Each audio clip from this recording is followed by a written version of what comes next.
In this video, you will master 3 most important front-end development skills. First, implementing a design. We will implement the design system of this design, including color palettes, typography, icons, components, and other reusable assets in Next.js using Tailwind CSS and Shadcn UI. Then, we'll start translating the UI visual design into code, including detailed screens for the application. Secondly, we'll integrate the APIs that we built in the last video by making HTTP requests, get, post, put, delete using tools like Axios, ClockOff token, SWR to fetch data and handle mutations. Finally, we'll manage the global state of the application using the Redux Toolkit to share data across multiple components. So, are you ready? Let's get started.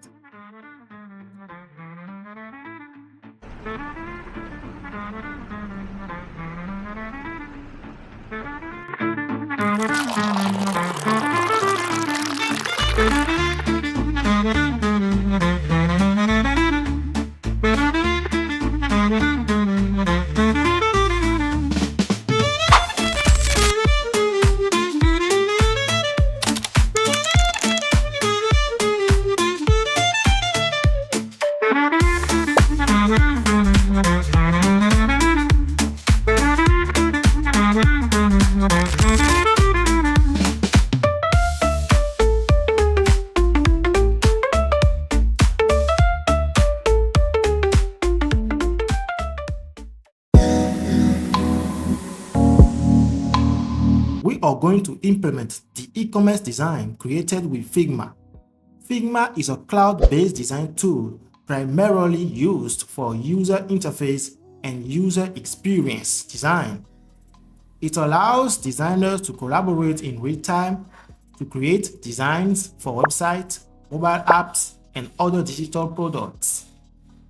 Figma combines vector editing, prototyping, and collaboration features in one platform, making it popular with UI/UX designers and design teams. If you choose Figma as your UI/UX design tool, you will need to learn at least how to use Figma to translate or design into code.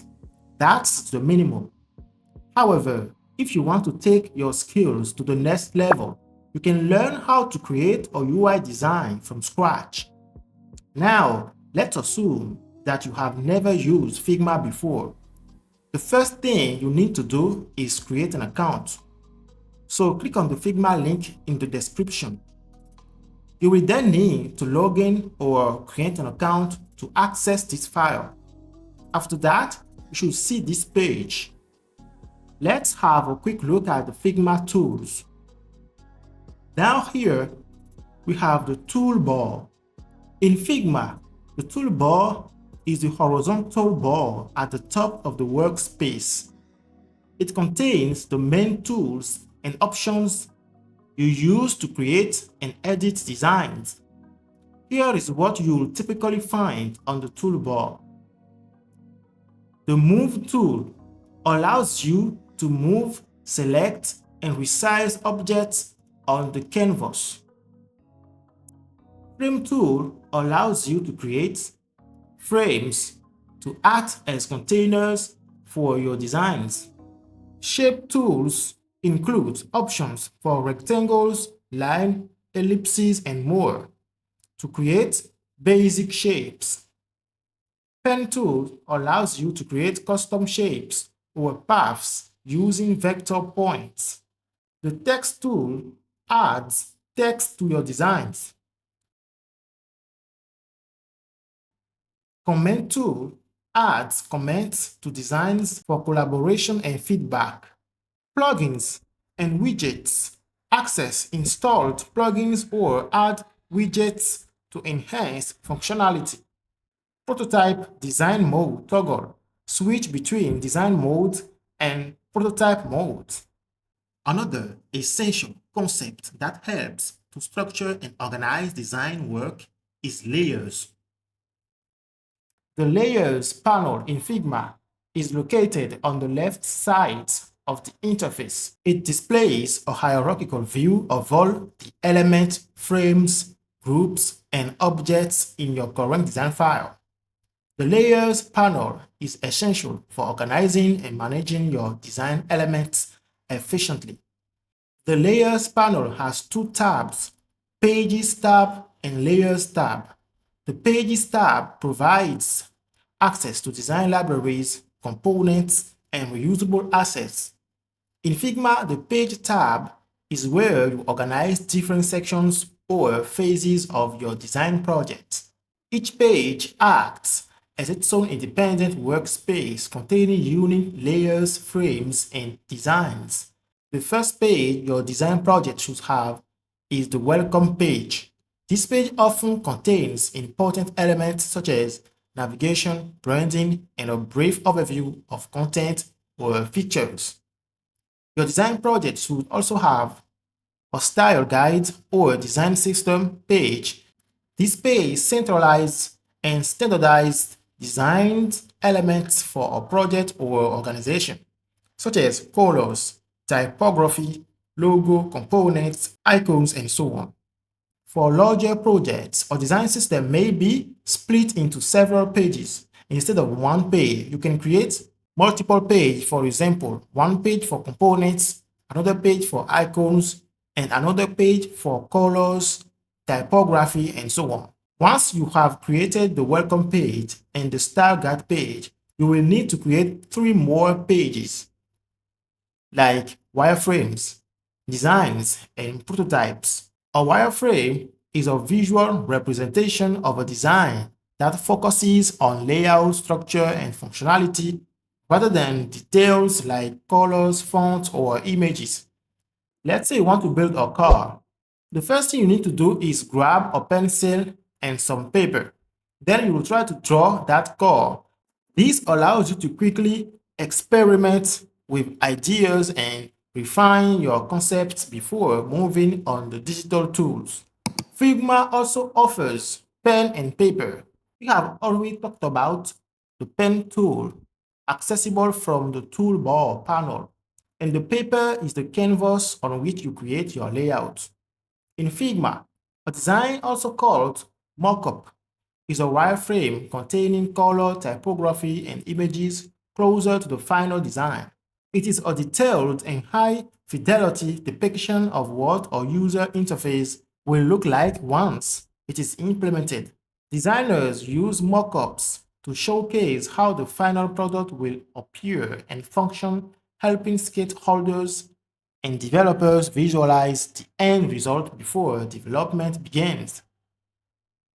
Finally, a prototype is an interactive version of the design that simulates how the final product will work.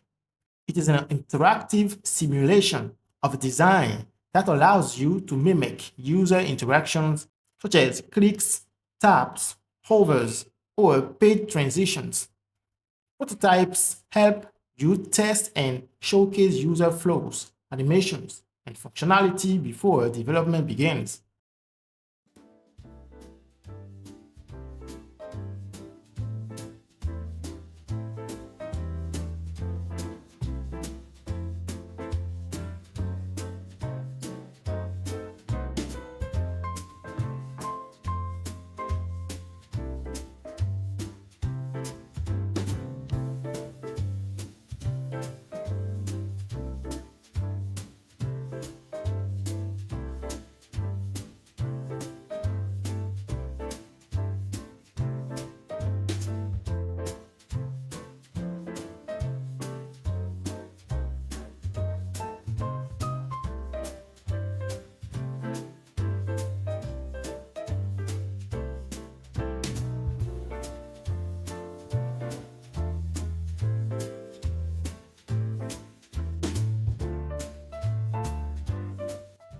On the other hand, the Layers tab shows all the objects like frames, shapes, text, groups, and so on in your project. All these objects are called layers. For example, this is a layer. It's called a frame. You can double-click to rename it for better organization.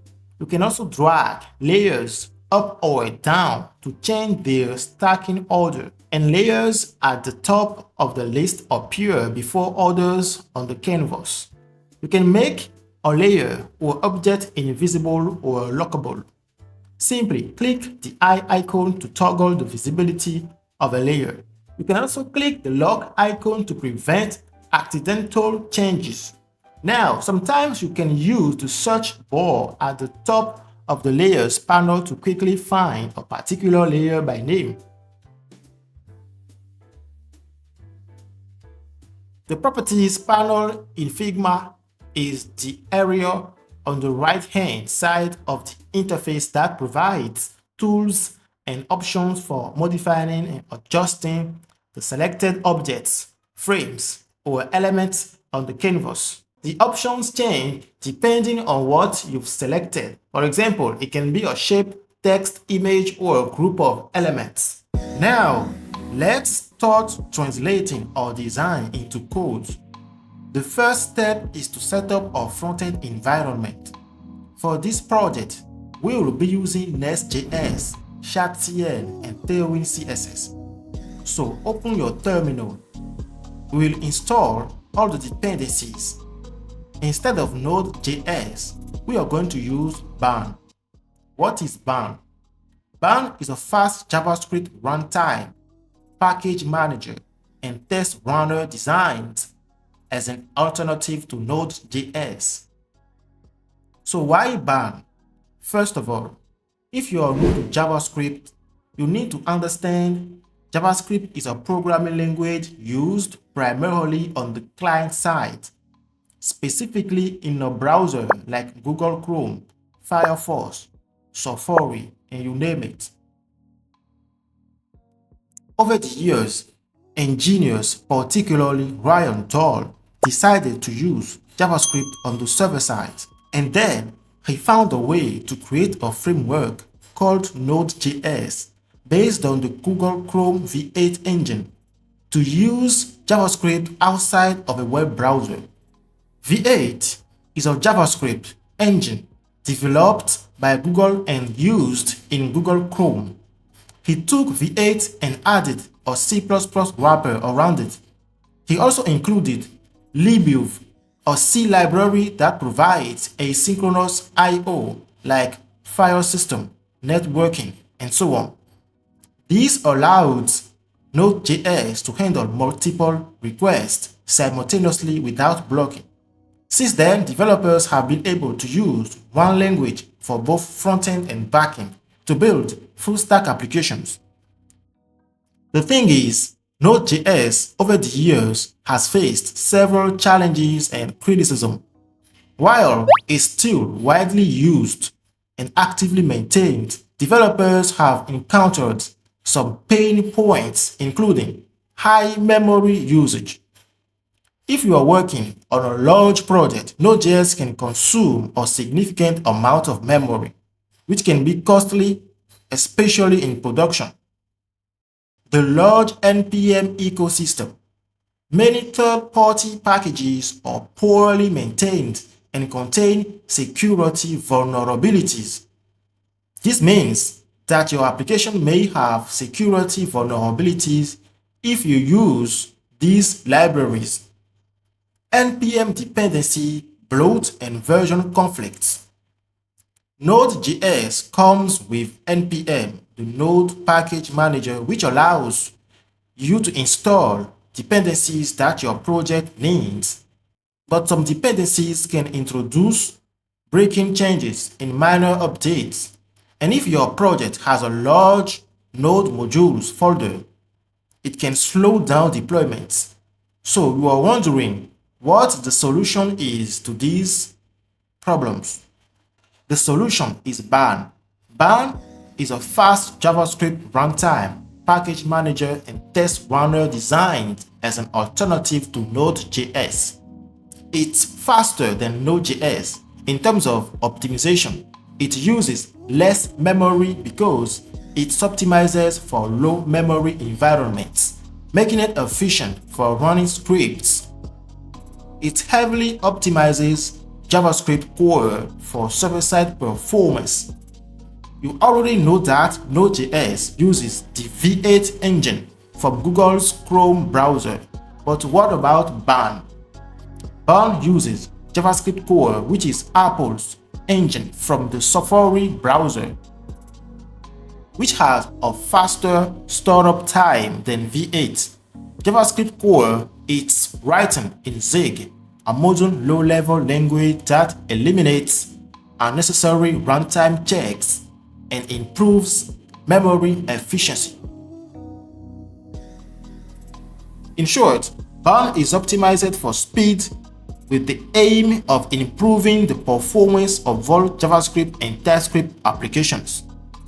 It comes with a package manager called Barn, so instead of npm install, we'll use Barn install. It's also got native TypeScript and JavaScript support. It runs TypeScript and JavaScript files without additional compilation, including TS Node. And the most important thing is security optimization. Node.js relies on third-party security tools, and malicious packages in npm can steal environment variables, including API keys. A quick example: for password hashing, Node.js uses third-party libraries like bcrypt. This means that the security of your application depends on the bcrypt package.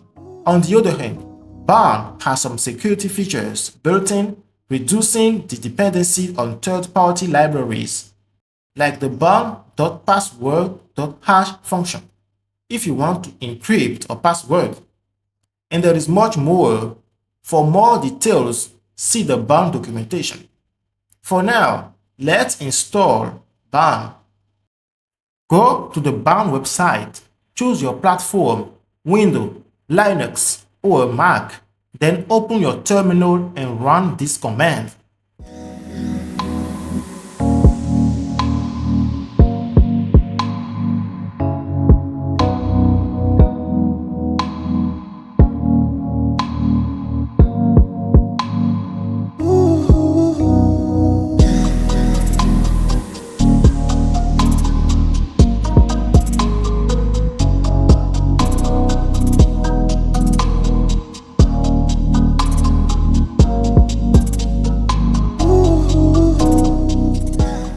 Then run Barn version. This should show the current version of Barn. Once Barn is installed, go to the directory where you installed Barn. Open the main folder, copy the path and make sure that Barn is in your system's path. This will ensure that the terminal can recognize the Barn command. In the window, open System Environment and add this path.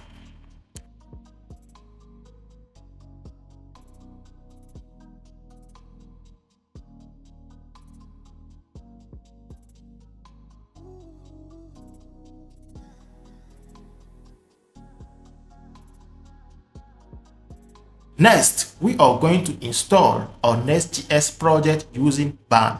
So from the terminal, go to the folder where you want to install your project. Run barn x create Next app at latest. This CLI will replace the previous CLI npx create Next app at latest that we used for our Next.js project. This will be the base installation as usual. Give the project a name. Select TypeScript ESLint, Tailwind CSS. Then I use app folder as main folder, not source folder. Also, I use app router, and we will not use TurboPack as we are using Barn. We will also use the default alias import.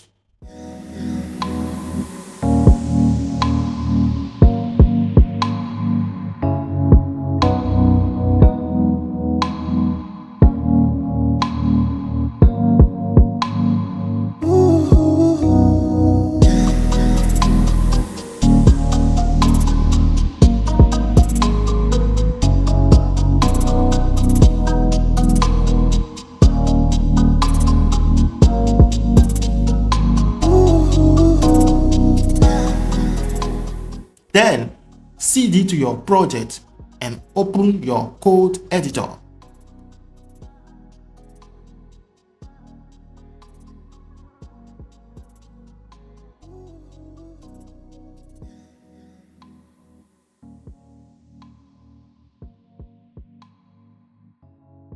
After that, let's look at the project structure.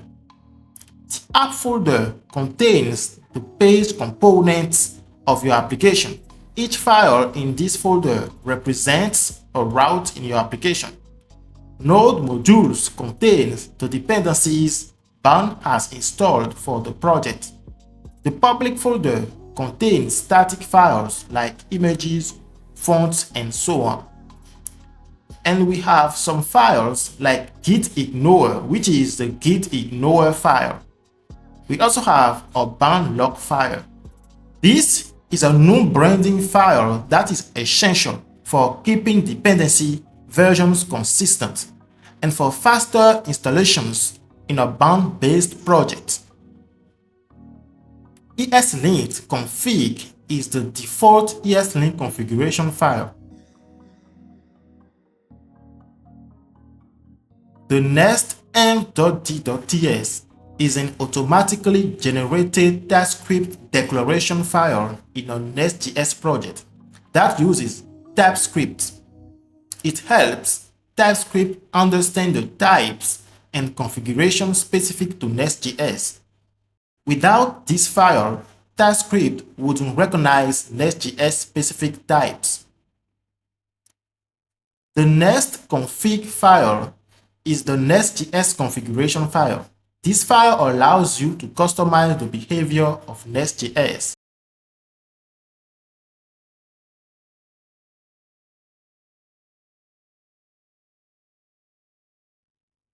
The package log does the same thing as ban log file, except this file is for npm, not ban. Post.css.config file is the post CSS configuration file. Post.css is a CSS transformation tool. We will be using Tailwind CSS in this project.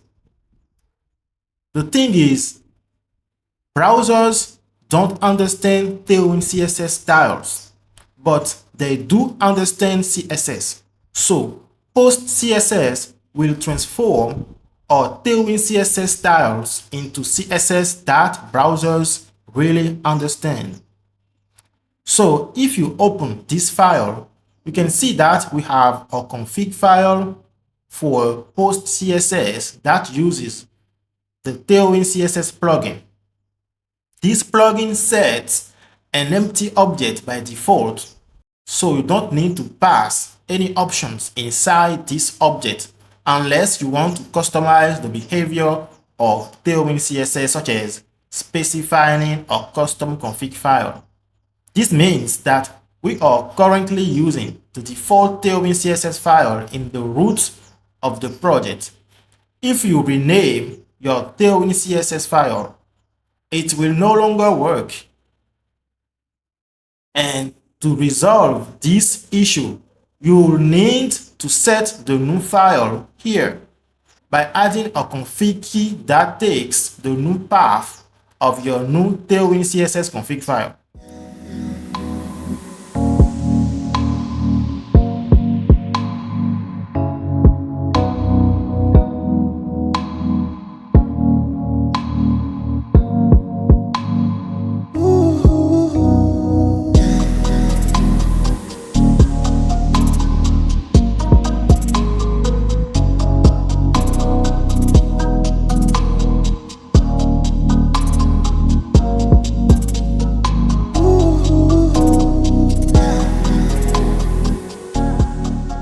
The README file is used to document your project.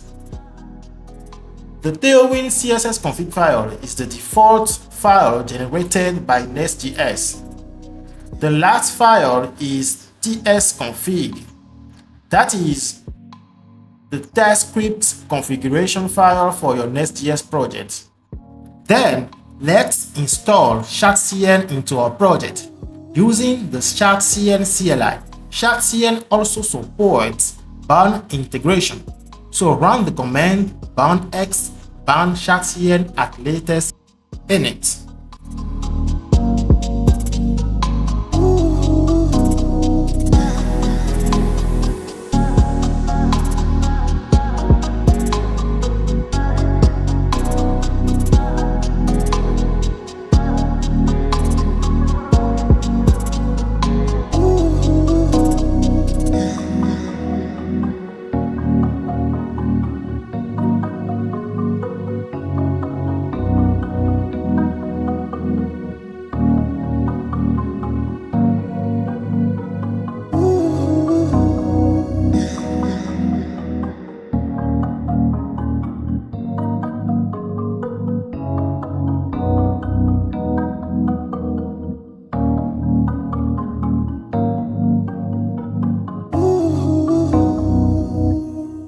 After installation, Shadcn will create a new file in a new folder called lab. If you have watched the latest video, you already know about this file. This file is a utility file that contains helper functions and utilities used throughout the project. Within this file, you will see a utility helper function called cn. Cn combines conditional class names to make it easier to apply dynamic styles in a component-based system. Now, before we dive into our Figma design, we are going to use a lot of extensions that will probably help you. We have Next.js for Dev. This extension provides useful code snippets for Next.js, JavaScript, and TypeScript components.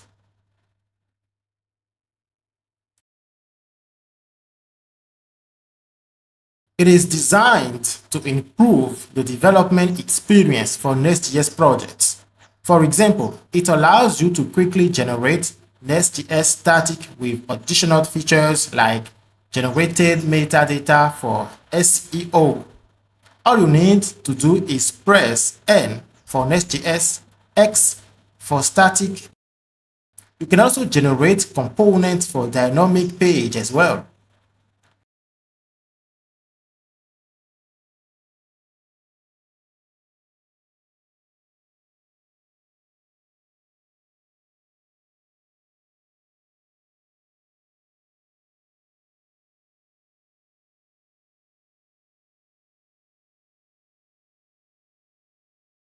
And the most important is client component.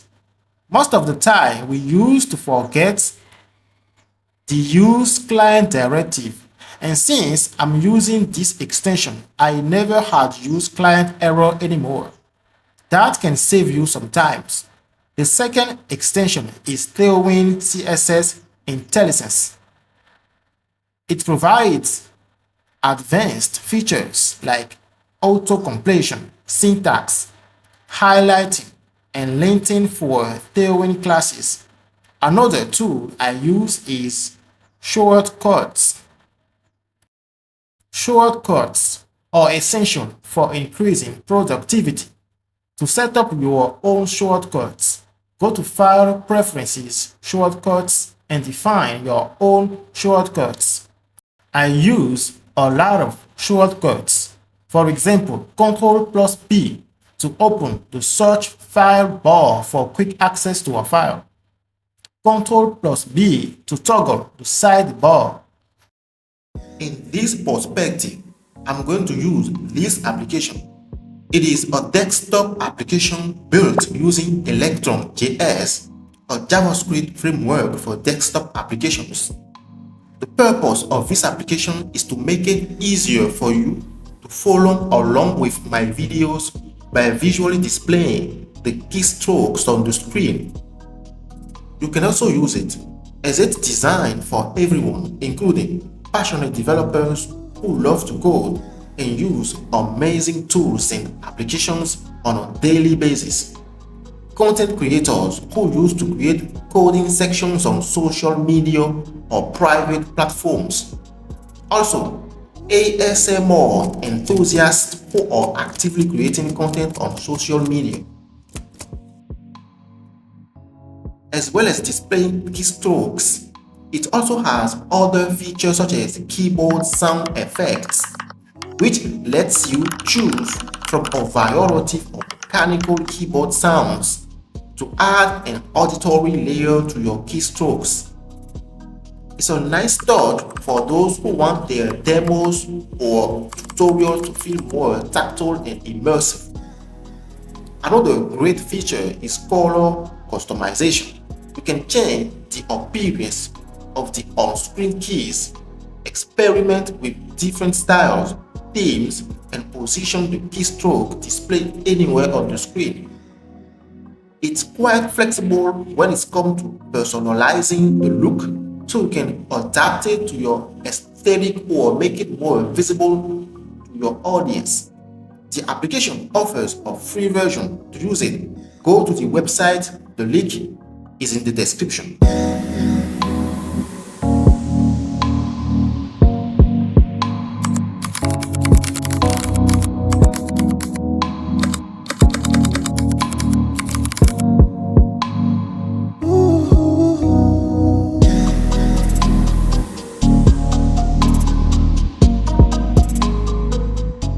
The next step is to integrate the style guide.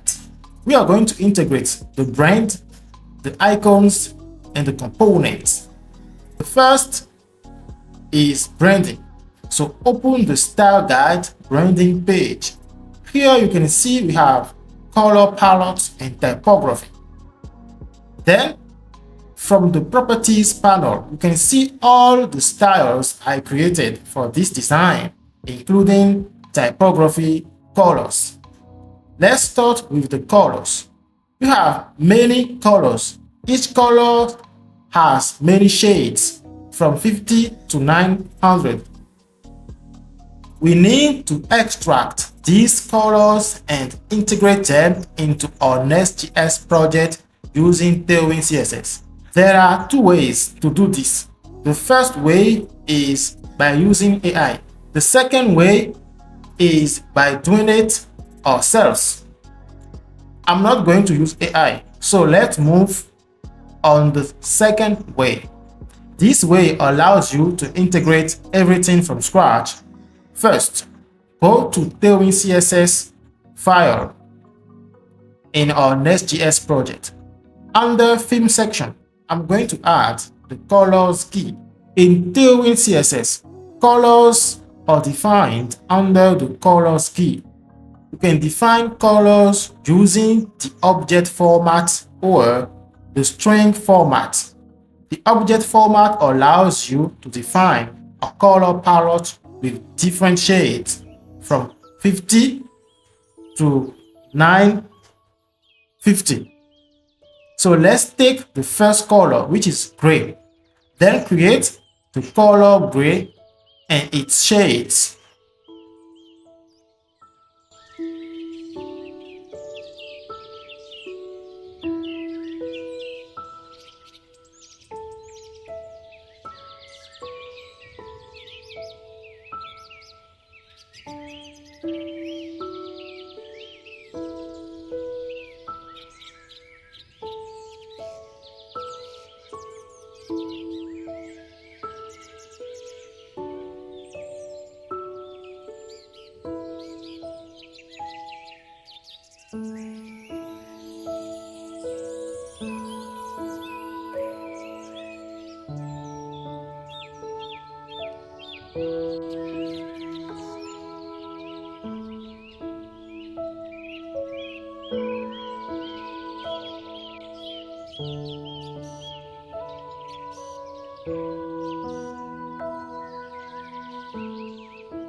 After creating these colors, I'm going to create individual colors such as white color, black color, transparent color. These colors are defined using the string format.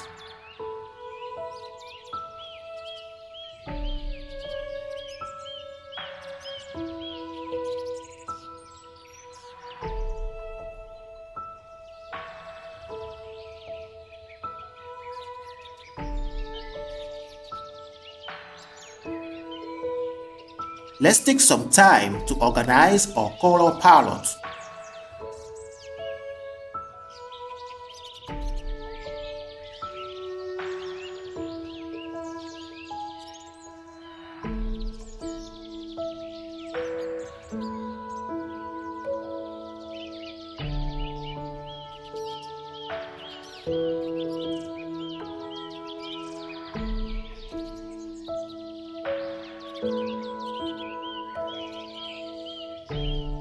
After setting up our colors, we are going to set typography.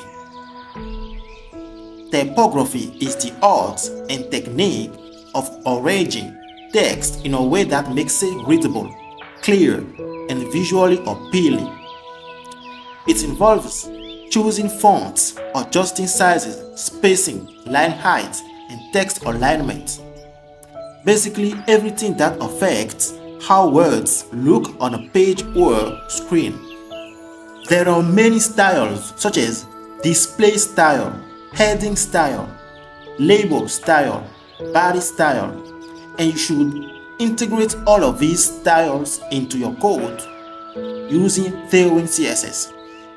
Tailwind CSS makes working with typography super easy and flexible.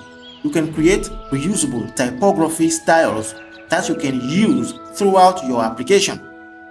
The font size property in the Tailwind CSS configuration file is where you define or customize the text sizes available in your project. Inside this property, we will create all these styles. The first one is the display style. The display style has many options, each option having a different style for font size, font weight, line height, and letter spacing.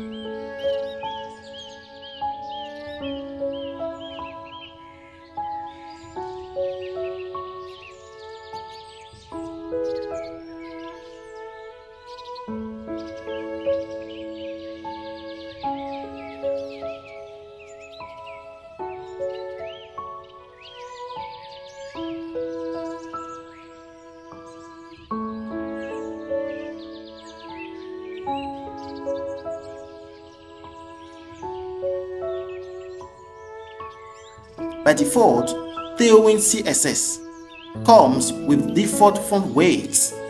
You can use them or define new ones for your project. For example, the font semi-bold is equal to 600.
Now,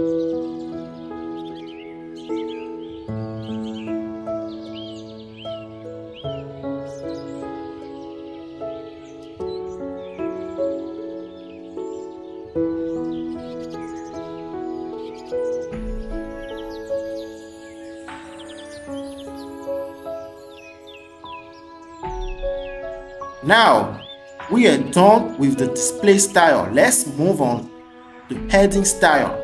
The heading style is the style I'm going to apply to the HTML heading element from H1 to H5 or sometimes H6.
Label styles will be used for label components.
The last one is body styles.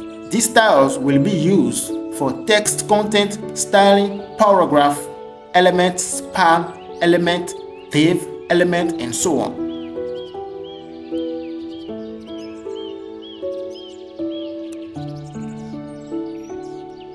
There is a style for every screen size, such as mobile phone, tablet, laptop, and desktop.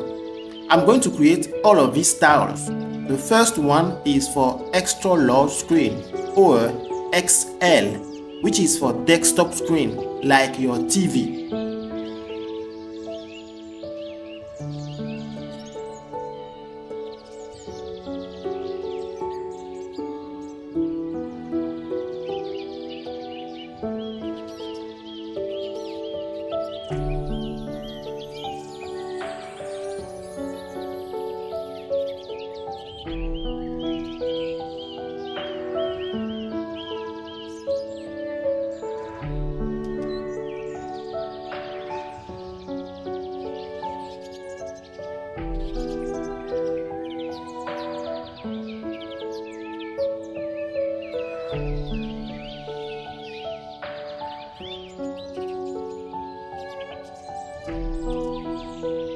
The next style is for large screen, or L, which is for laptop screen like your MacBook computer.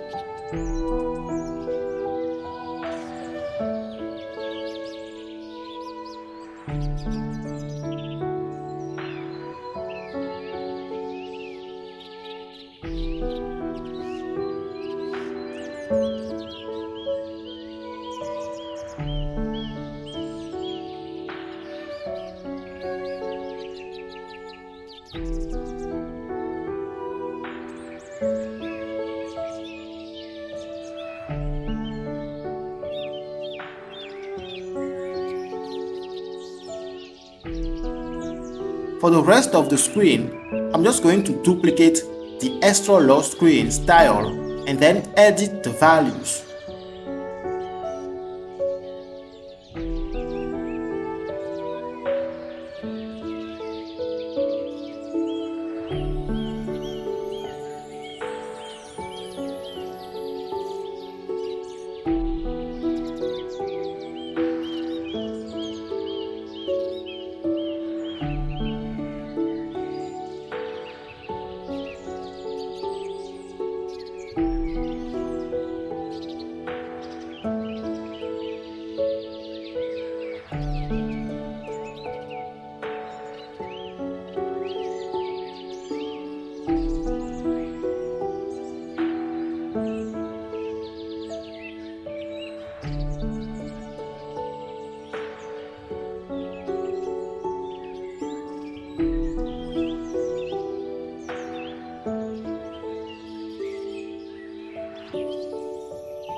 All set, now I'm going to test all these styles to make sure typography styles are defined perfectly. First, run the development server with bound dev.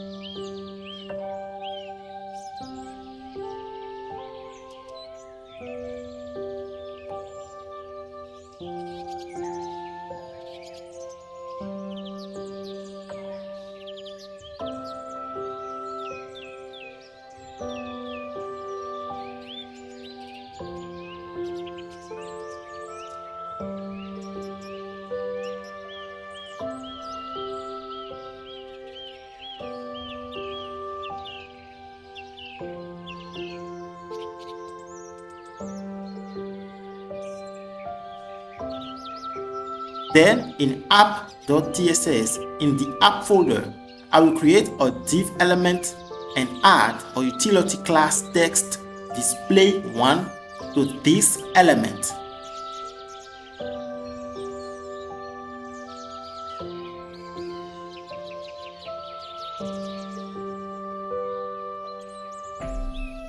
Now, you are wondering where text display1 is coming from.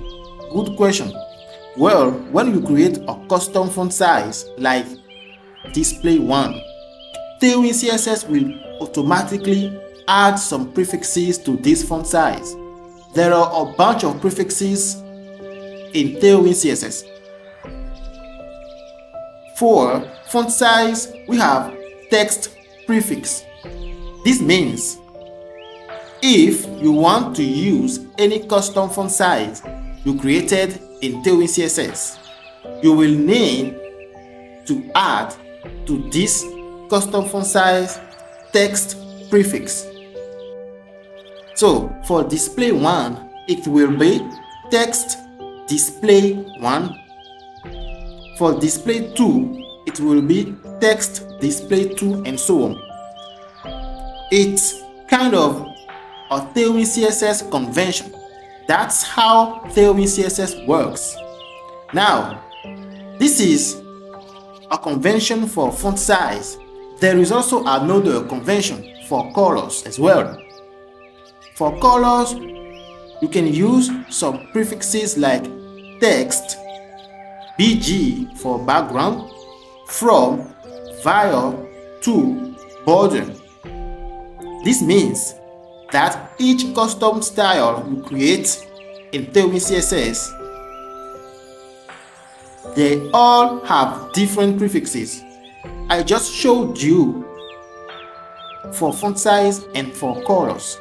There are many more. How to know the rest, we will see throughout this project. Now let's finish the rest of the font size.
Actually, there is one style left that I forgot. Let's do that quickly.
Now, take a look at the heading typography. Instead of using the text heading utility class, you can create global styles for each heading element.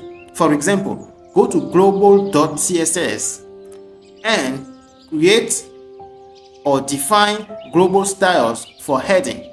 To define global style for HTML tag elements like H1, H2, 3, 4, 5, and 6, or even paragraph, span, and so on, you can use the base layer. So in the base layer, you can define global styles for any HTML element you want. In this case, we are talking about the heading element. For example, for H1, I'll add text heading 1 to it. I'll also capitalize the first letter of each word in the element's heading. So I will create global styles for the rest of the heading like H2, 3, 4, and 5.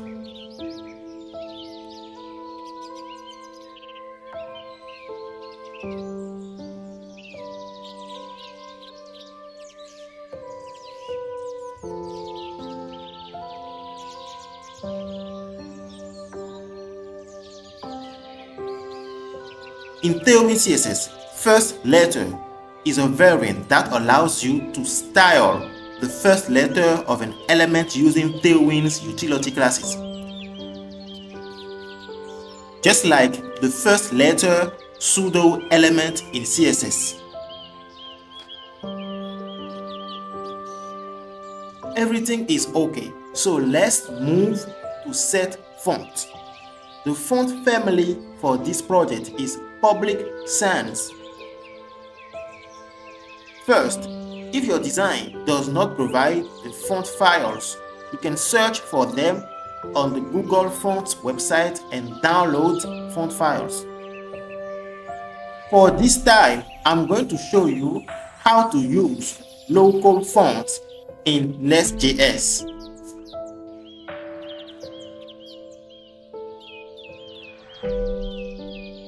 Open the zip file and go to the static file. You will see a bunch of TTF files. You need to select the font that your project needs. For example, this project needs regular, bold, semi-bold, and medium fonts.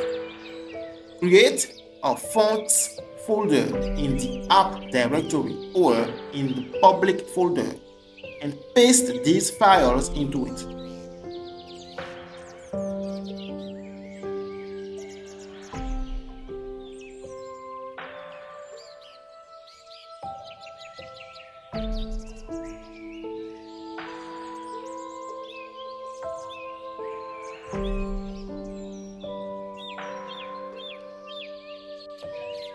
Now I'm going to define and load these fonts. First of all, create a fonts.ts file in the app folder. Then import the local font package.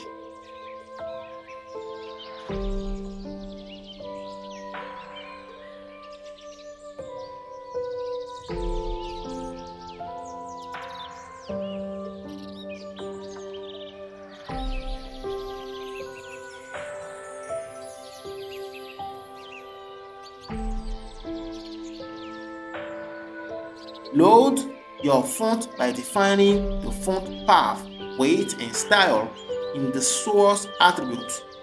Path attribute is the URL path to the font file relative to the public folder in your Next.js project.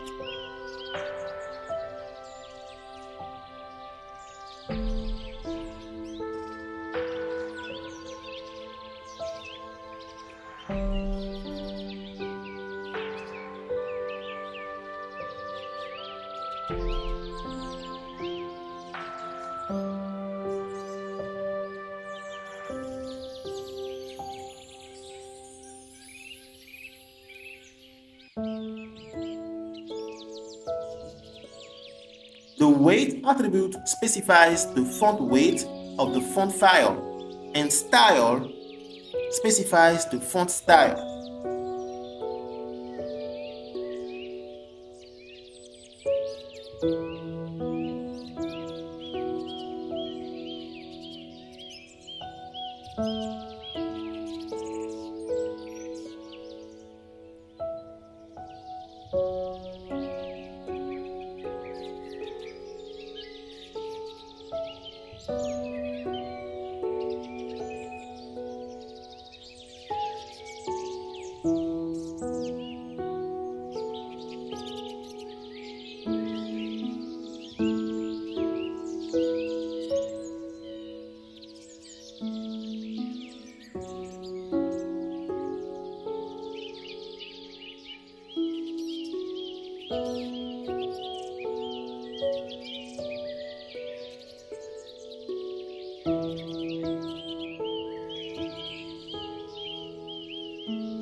Once you have loaded your font, export this local font and import it into the root layout. In Next.js, when you use the Next Font Local or Next Font Google packages to load fonts, Next.js automatically generates a class name for that specific font. You can apply this class name to any HTML element. So we are going to apply this class name to the root element to ensure that children will also inherit this font.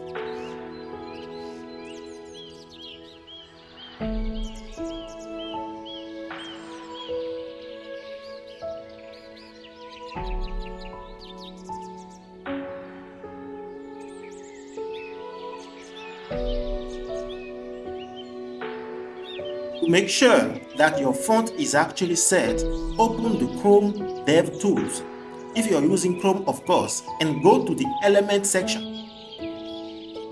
Select body element. From the style section over here, you should see the new class name generated by Next.js and the font family as well.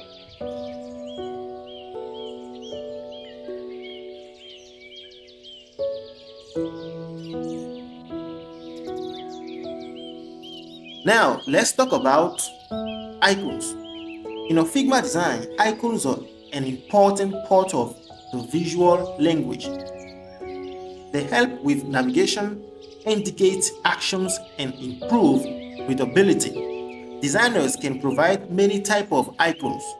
These can be vector icons or component icons or icon libraries such as material icon, feather icon or hero icons, lucid React icons, or even external icons imported from tools like Illustrator or downloaded from icon sites.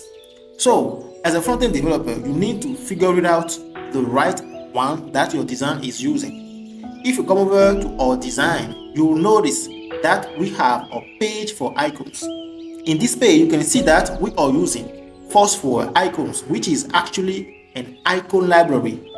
The Phosphor icons library is a super popular and flexible open source icon library, and they are great for Figma and web projects. You can add it to your project with the ban install command.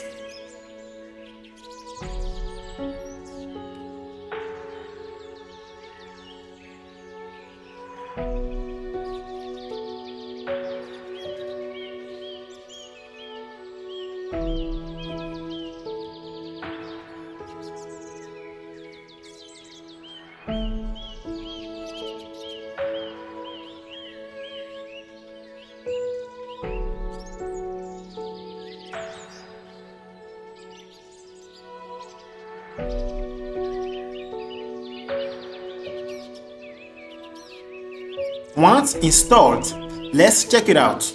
I'm going to import some icons.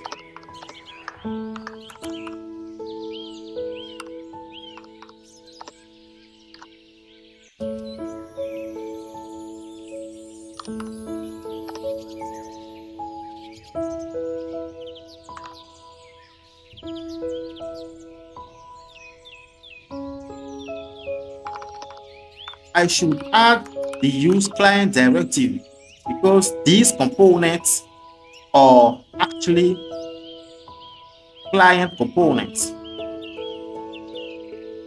I'm also going to add another, like this arrow icon.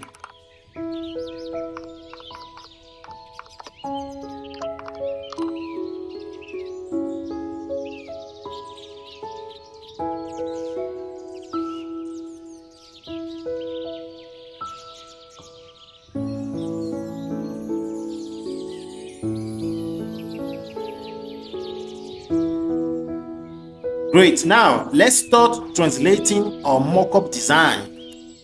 The first step is to identify breakpoint for our design. As a front-end developer, you do not need to be good at web design, but you do need to know at least some UX basics. For example, understanding what web design breakpoints are. Breakpoints in web design are specific screen width for a website. They ensure that your design will work across different devices. They also improve the usability and readability of your website to keep your layout flexible and adaptable. A website has many screens, such as mobile screen, tablet, laptop, and desktop. There are common screen sizes in general. For example, 320 pixel to 480 pixel for mobile devices, 481 pixel to 768 pixel for tablet, 769 pixel to 1024 pixel for laptop, and 1025 pixel and above for desktop. These are general sizes for a website. Your design's screen sizes may not be the same. Now, the question is how to identify breakpoints for your design. First of all, you need to know what frame sizes the designer used. And in Figma, there are many types of frame sizes. From the Properties panel, click on the Select Frame button and you will see all the frame sizes available in Figma. Then come up to the design page and you have to figure out which frame is being used. For example, this frame size is for the desktop screen. And you may notice that I have not included any other frame sizes. This can happen sometimes, but sometimes the design system or style guide may give you more information about breakpoints. If not, you can ask designers or check the documentation if this exists. In this case, I did provided information. Click on the canvas, then from typography styles in the body section. From there, you can get some information about breakpoint prefixes for that design. For example, we have extra small, tiny, small, medium, large, extra large, ultra large. These are breakpoint prefixes, not breakpoints. So I'm going to add these breakpoint prefixes to the project. So back to the Tailwind CSS file in the theme section. Create an option called Screens. In Tailwind CSS, Screens object is where you define your responsive breakpoints. This is an object that takes a key, which is the breakpoint prefix, and a value that represents the breakpoint itself. So let's create all the breakpoint prefixes we found in the design. For extra small, I'm going to use 320 pixel. For very small, I'm going to use 360 pixel.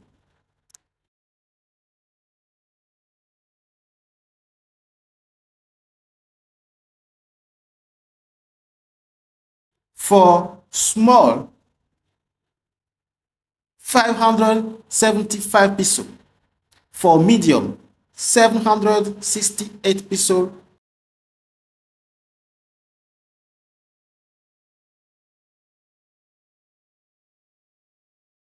For large, 1024 pixels.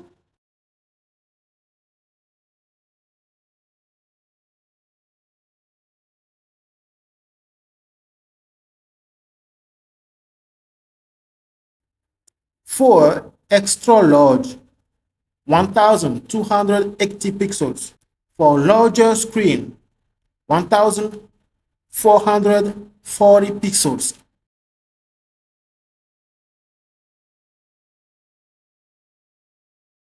For very large screens, 1680 pixels. For extremely large screens, 1920 pixel. 1920 pixel is the last breakpoint.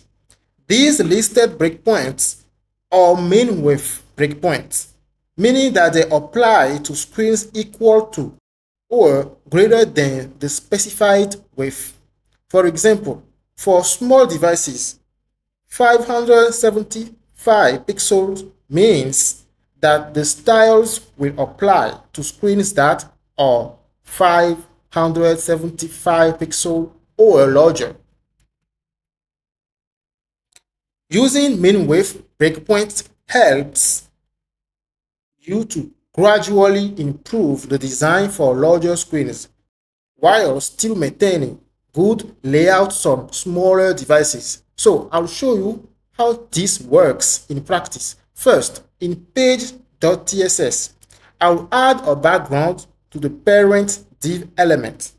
This background will have the color primary 700.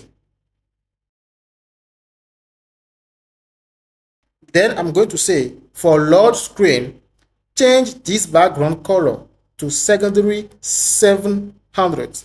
So let's see how this works. Open Chrome Developer Tools and stretch the panel. Then you can see that when the breakpoint comes to 1024 pixel, the background changes. You can also add styles for ultra-large screens.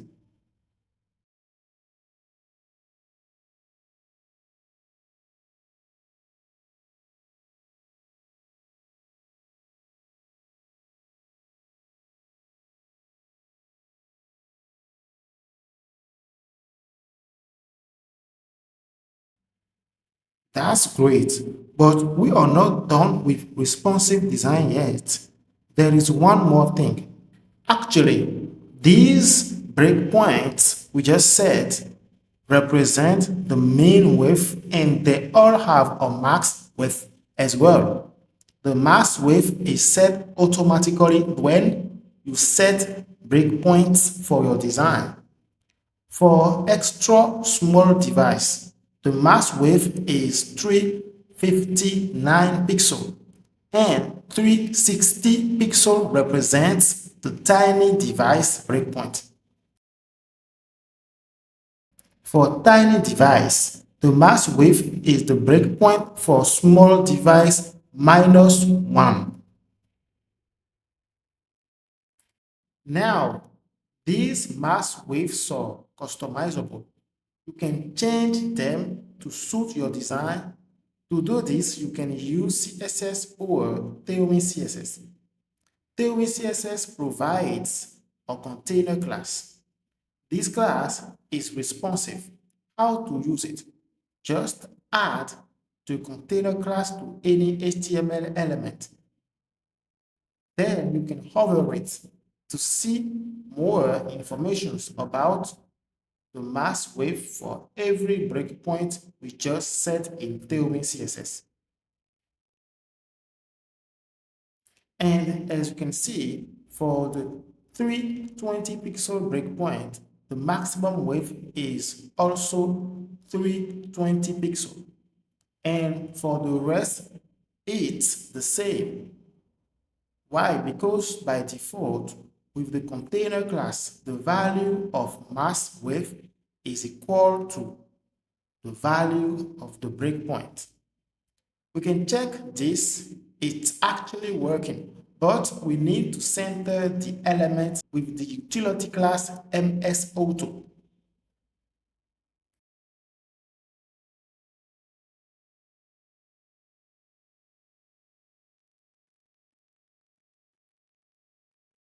Create a container object and set these attributes. The center attribute is used to center the element. This replaces the MXAuto utility class. Also, add a screens object and define mass width for each breakpoint prefixes.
You can also add inline padding to each breakpoint using the padding attribute.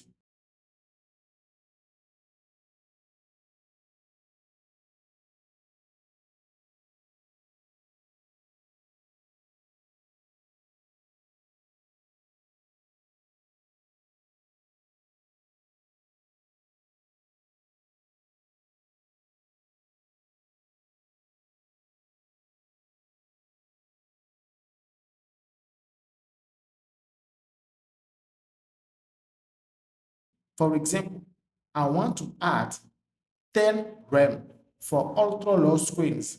10 rem is 160 pixel.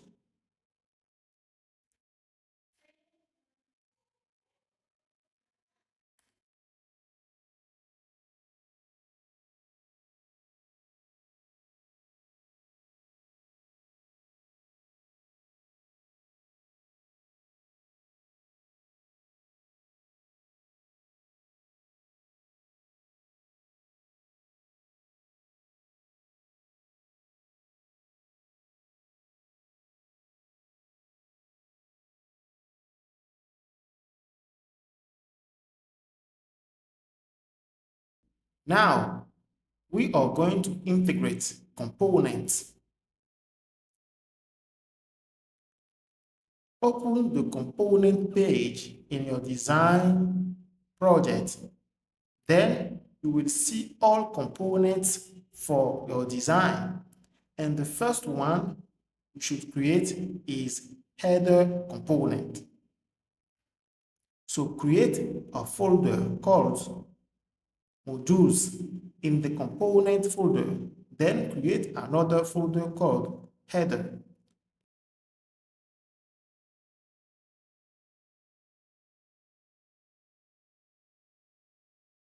In this folder, create index.css file. The index file is the starting point for this folder. Inside this file, create a client component.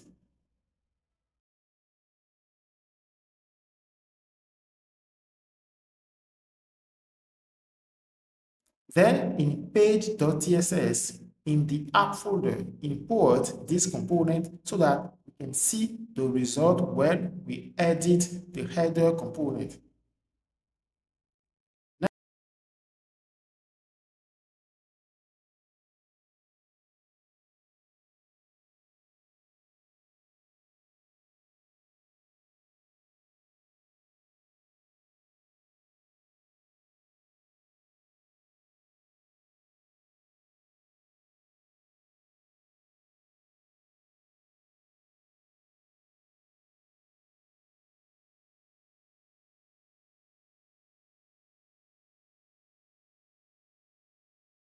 Now, in the header component, I'm going to replace the div element with the header element.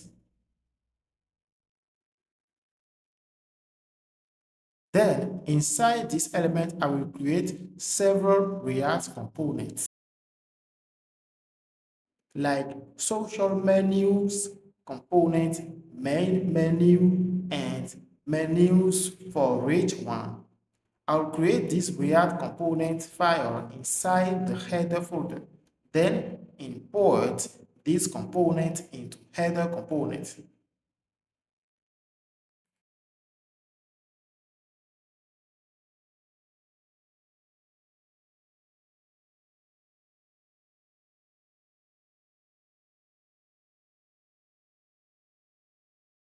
Now, the next step is to create the container component that I talked about in responsive design by creating a reusable component that keeps the layout consistent across pages and by making it easy to customize.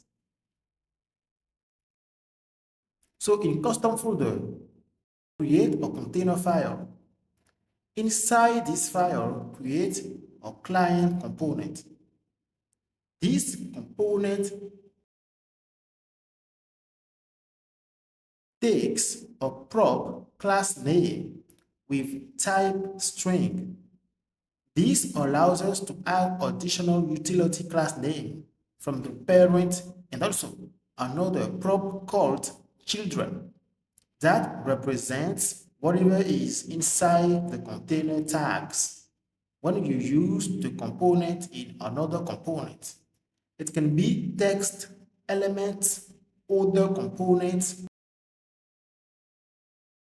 The type for this prop is React Node. From social menus component, import this container component.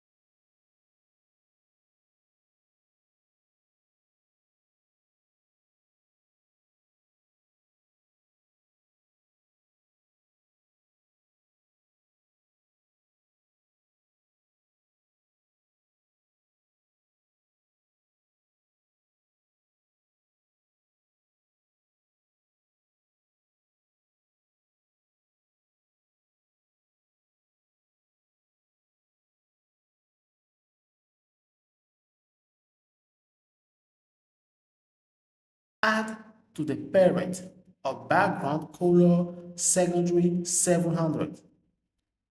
The first section in the header is the social menus. This section has a height of 52 pixels.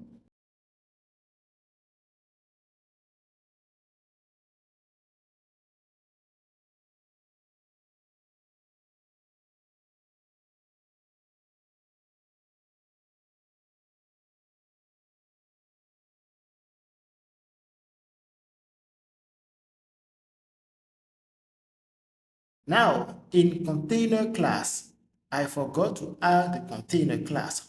Also, I will make this container component full viewport height.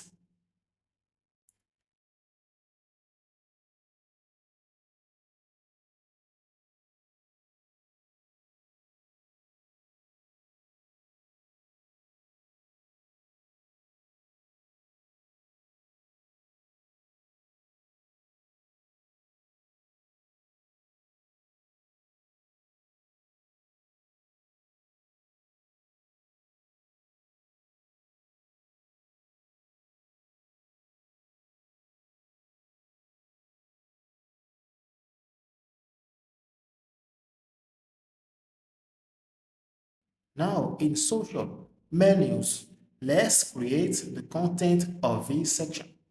We have a flex container with two items. These items are centered and there is space between them.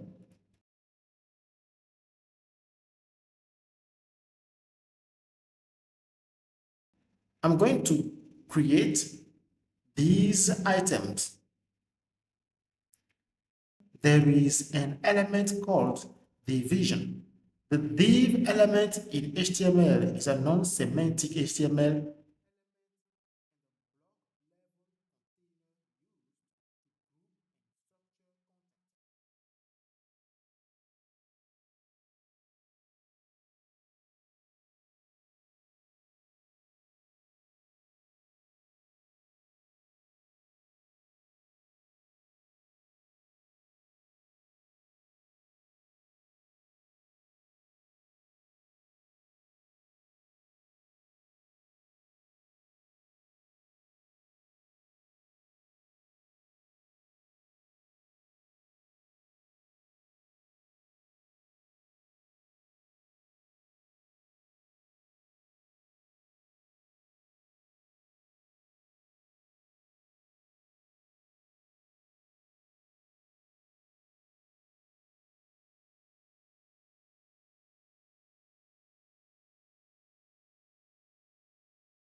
I'm going to create a paragraph element for the first element.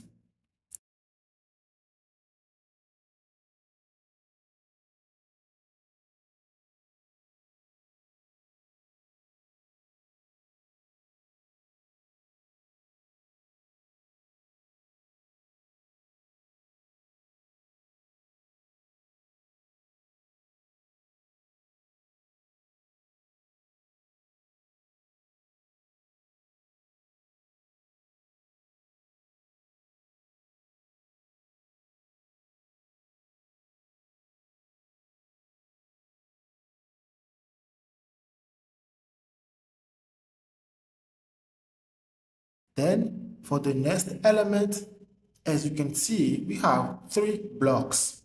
The social icons on the left and in the middle, a separator icon, and on the right, the language currency block.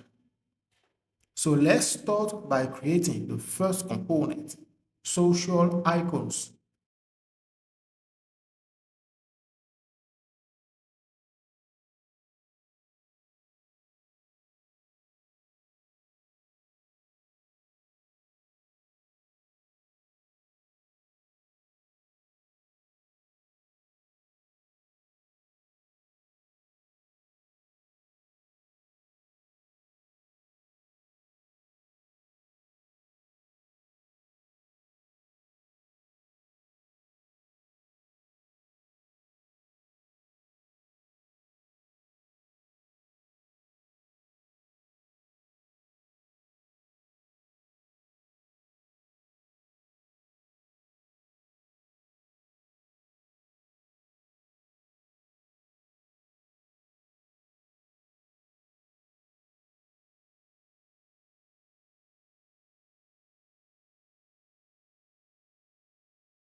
Then the separator component is already created by Shadcn, so I will just use it.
After installation, we can import this component into the social menu component. The last one is language currency.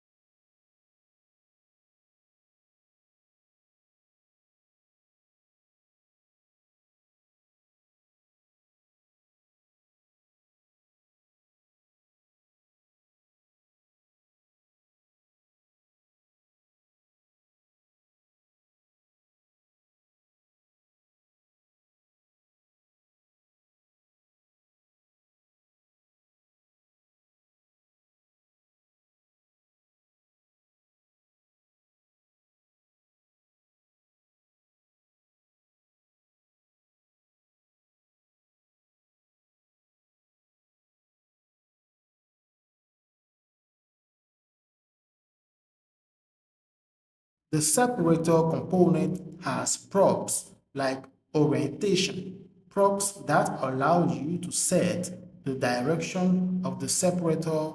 In this case, I'm going to use vertical orientation.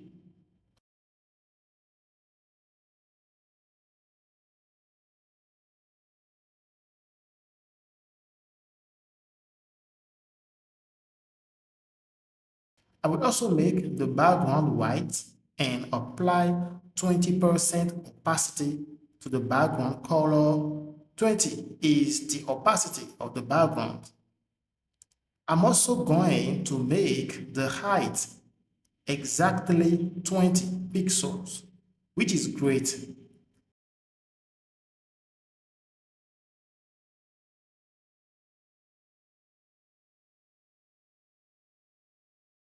Then, on the parent element, I'm going to make this element of flexible container and align children along the cross axis so that they sit in the center of the container's height.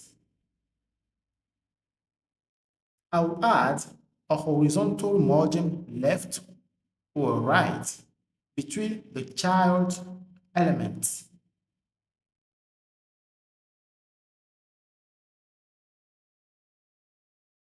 For social icons and the language currency component, I need to change the color of text content white.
Tailwind CSS is mobile first, which means that styles are applied to smaller screen sizes first, and then you can use responsive design breakpoints to adjust the layout for larger screens.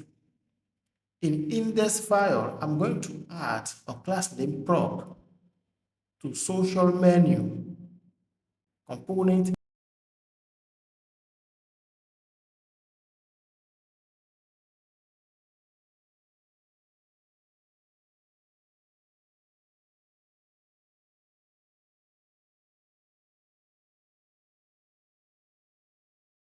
This class name takes hidden to hide the component for mobile and show it for larger screen.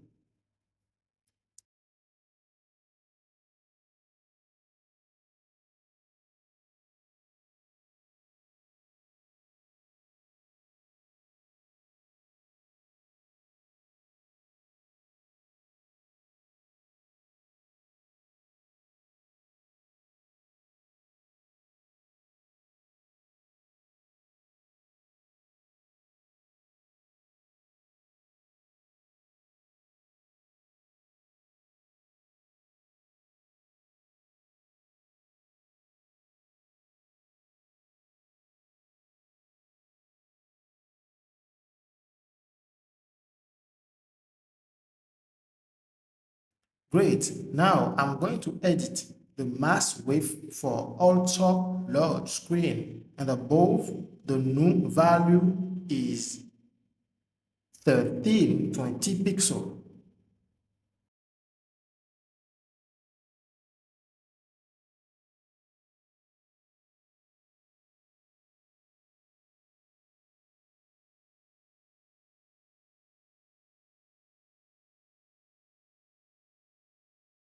Great, as you can see, the container automatically centers the content. Now I'm going to complete the social menus component. Here we have two blocks of components. We have a text, content, and a list of icons. Each icon is wrapped by a link so that we can navigate to the specified link.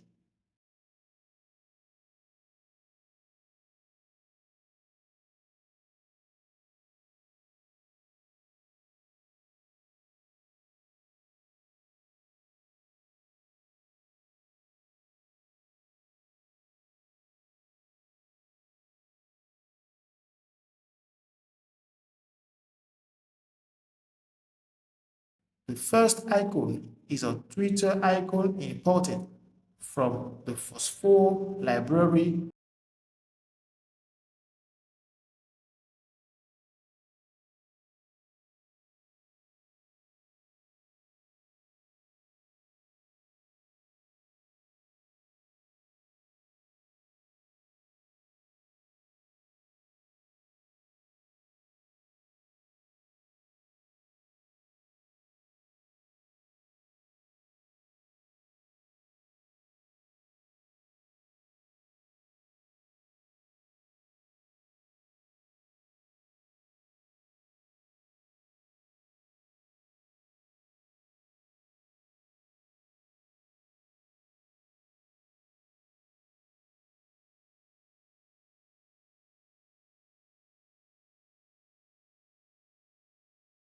This icon has properties like weight.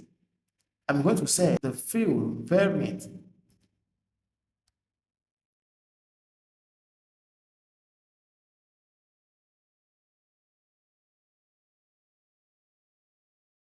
Let's finish the rest of the icons.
I'm going to make the parent element of icons a flexible container and align its children as well, and also apply a 16 pixel gap between the child elements.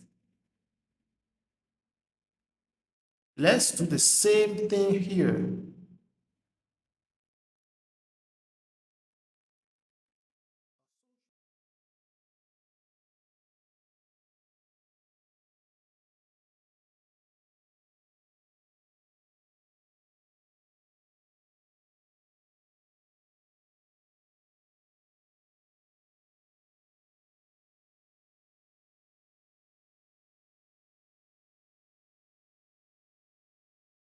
Icon has a fixed size of 16 pixels in both width and height.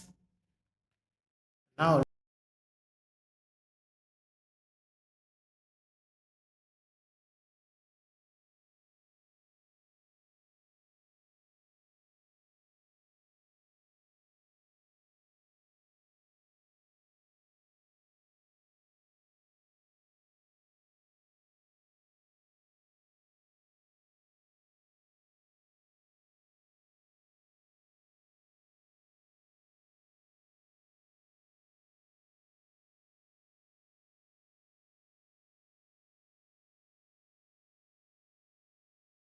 on the span element, I'm going to capitalize this content.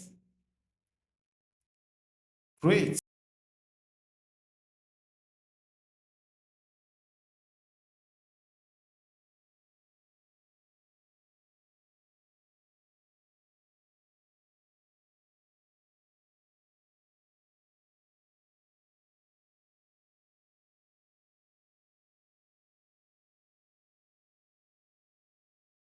Let's move on to the next component, which is language currency. And then I'm going to create two drop-down elements using Shadcn select component. This component allows you to create a drop-down for selecting options.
The onValue change property is used to capture the selected value whenever the user selects an option from the drop-down. So the first select drop-down is about language selection.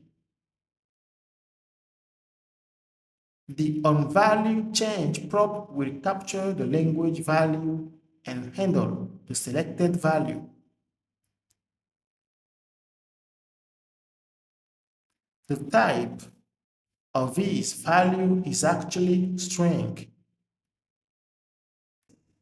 I'm also going to add another attribute called default value. The default value property allows you to set the initial value selected in the drop-down when the component is first rendered. Great, now I'm going to add the select trigger component inside the select component. The select trigger component is the part of the select component that acts as the clickable or interactive element to open the dropdown. This component takes another component select value which displays the current selected value from the select dropdown. To display the content, I will use the select content component which is responsible for displaying the options or items in the select dropdown. When the user clicks on the select trigger, the select content appears, displaying the available options. The select item component in Shadcn UI is used to represent an individual option within the drop-down list within the select content component. Each select item corresponds to selectable option that the user can click to update the selected value of the drop-down.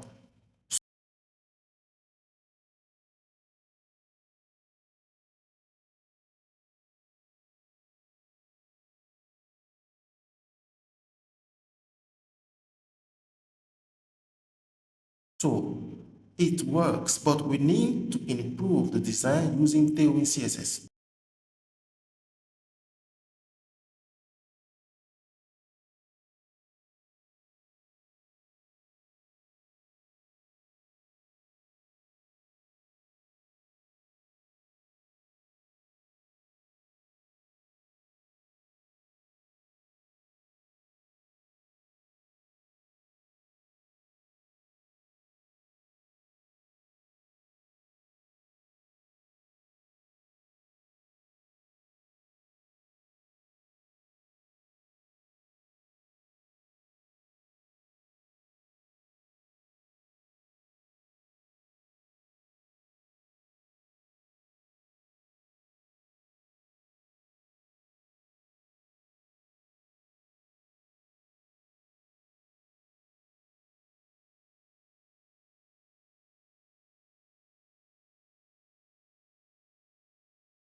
Go to the social menu component. Add to the language currency the utility class background secondary 700. Then add the class name prop to the select trigger.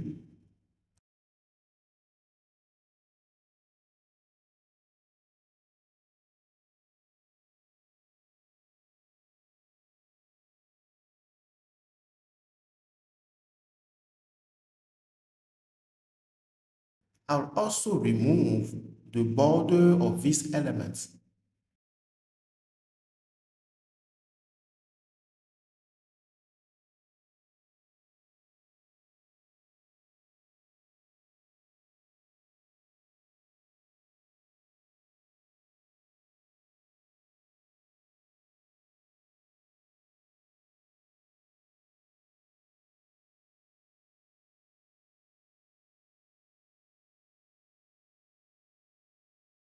Now let's focus on the select content component. I'm going to create a div element to wrap the content in, and then I'm going to add an image.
to use external images in Next.js, you first need to configure your Next.js project.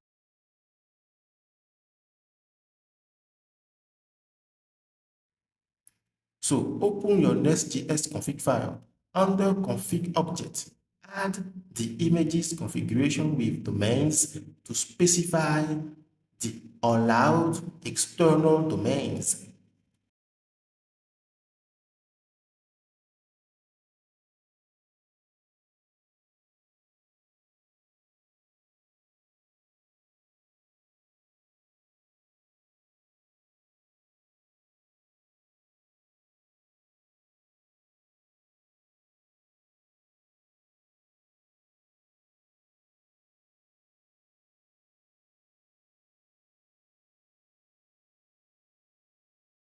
I'm going to make the parent element flexible and center the content.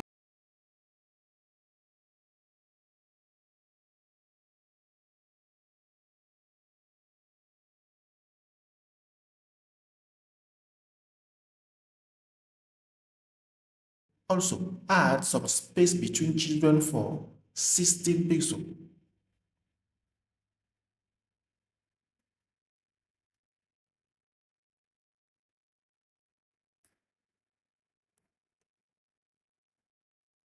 Now, as you can see, you have this kind of white border that appears when I hover over the elements. This is actually the border that Shadcn UI applies to the select trigger component by default. So to remove this, I'm going to go to the select trigger component and add the focus state variant followed by the ring 0. The ring 0 means that we want to remove this utility class completely. When you click or tap on the bottom, no focus ring will appear because focus ring 0 disables it. We also need to disable the ring offset. The ring offset is a space between the item and its focus ring, like padding, but especially for the ring.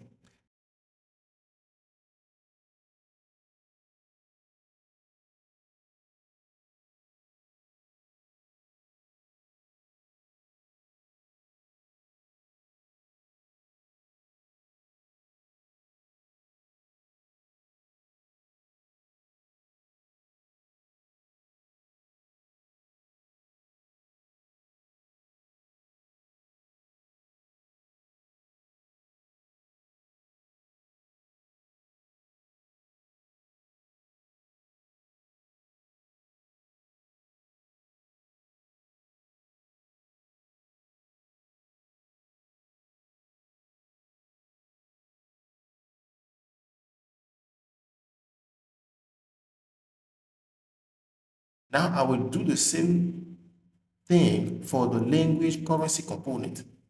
So duplicate the select component and simply edit the content. Edit the onValue change function and the default value should be used.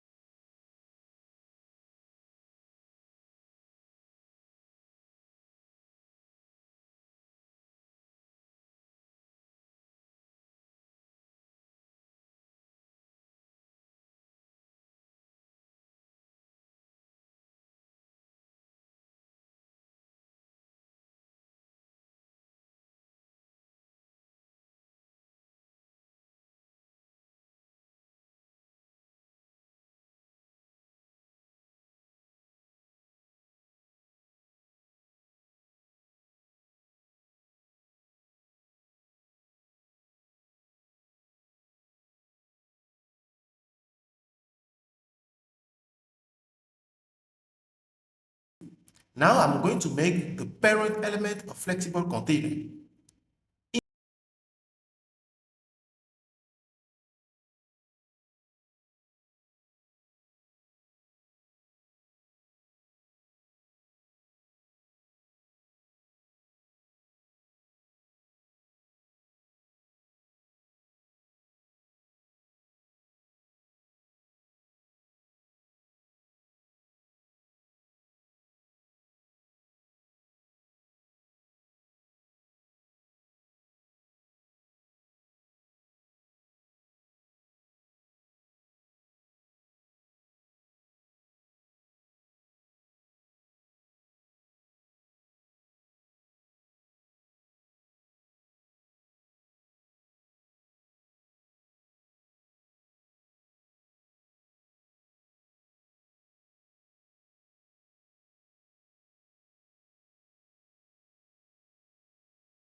I'll set the width of this element to 160 pixels.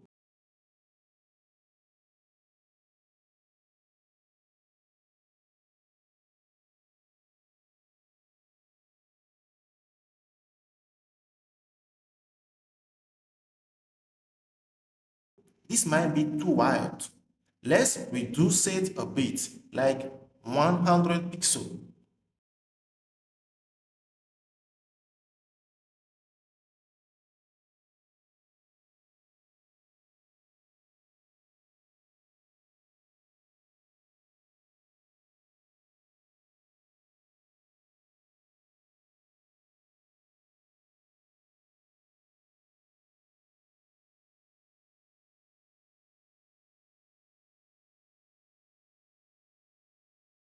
That's great. We are done with the first section of a header component for now.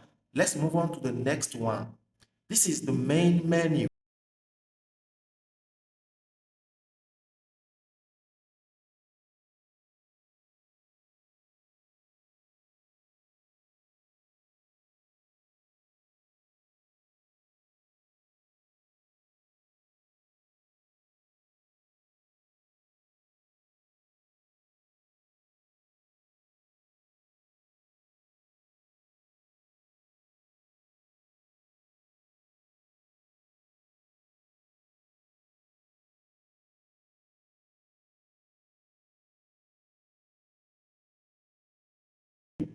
So as you can see, we have three blocks: the logo section, the search bar section,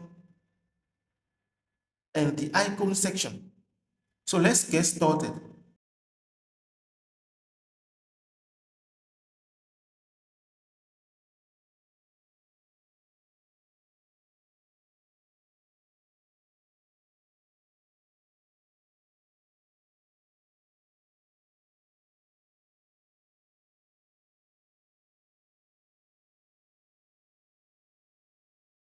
Create a navigation element and a background secondary 700 to this section.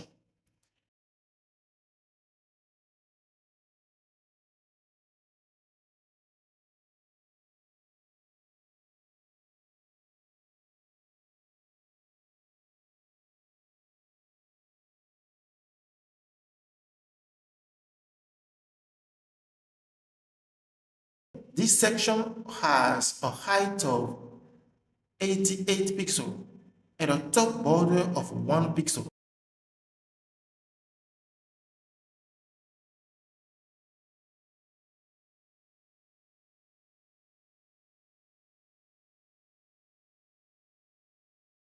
The border color is actually white, and this border has an opacity of 20.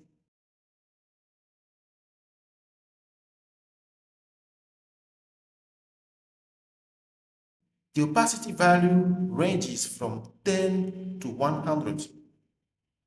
Opacity 0 means fully transparent, and opacity 100 means fully visible.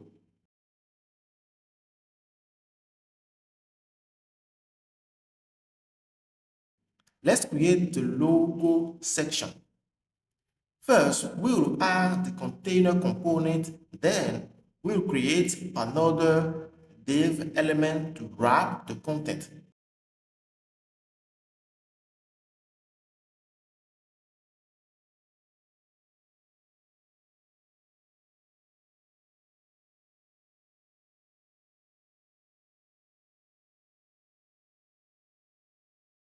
And now we have the logo, search input, and icon groups. Let's create each one.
I'm going to make the wrapper div element flexible and align its child. Also, put some space between them. I want this element to take up 100% of the viewport height. Then let's start with the logo component.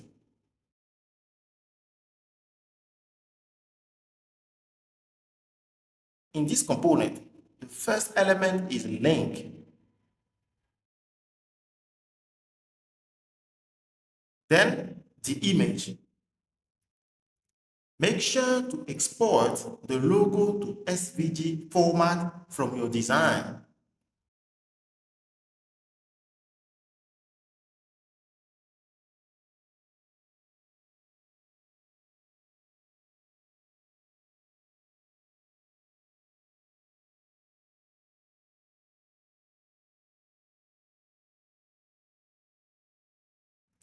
Then import it into your project.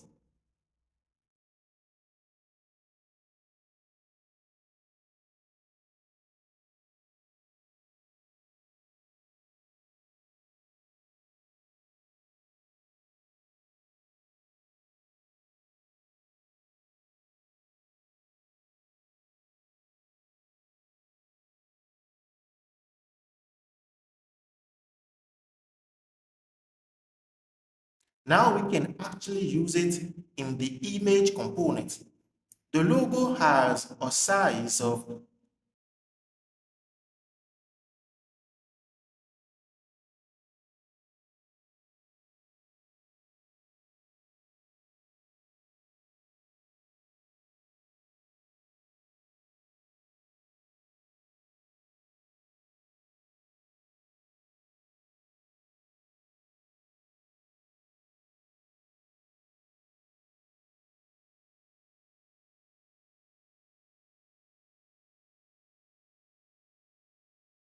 160 pixel width and 48 pixel height. The next component is the search input.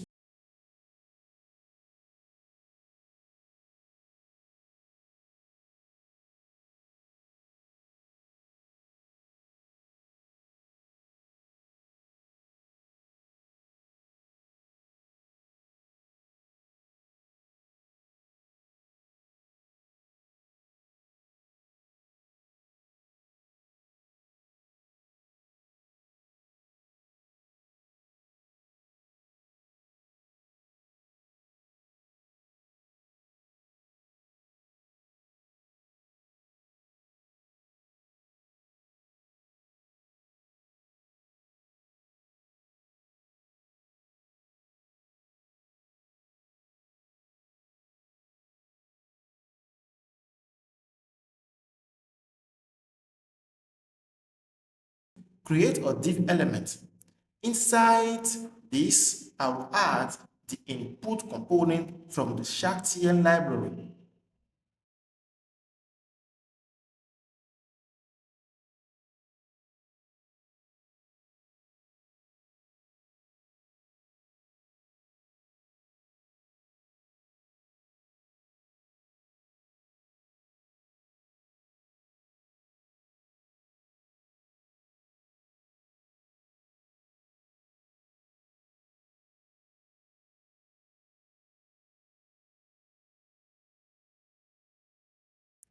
Also, I will add the bottom component.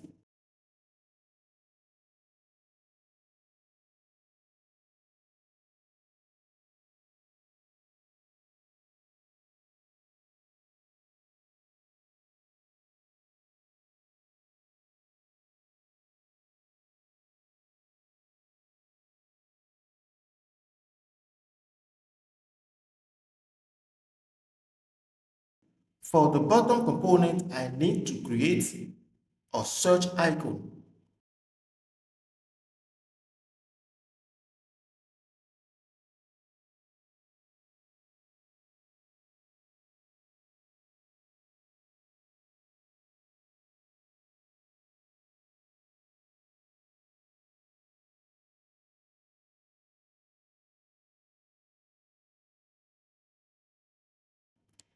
Now, in the parent div element, add a class name. This is a prop we should add to the search input component to make it reusable. Let's add some utility classes like flex to make it flexible also, item center, and a gap of 16 pixel and flex followed by a number 1 to make the component expand to fill whatever space is available in its flex container.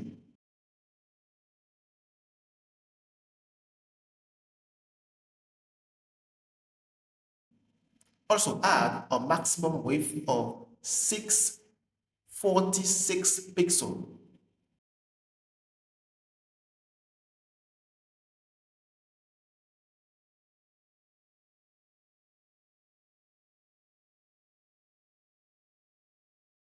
A background color of white.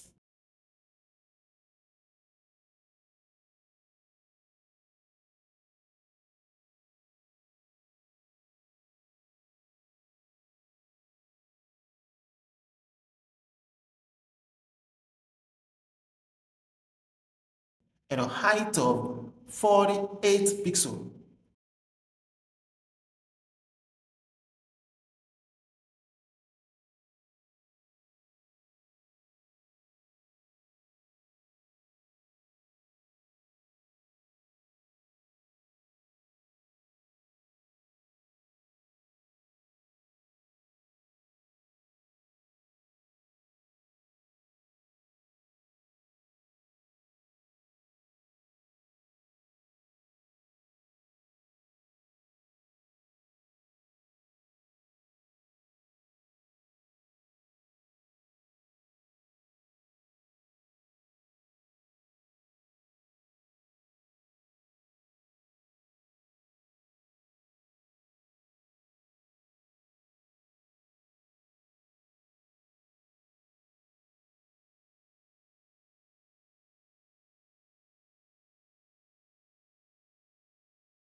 Now, in the input component, we need to remove this border with the border node utility class.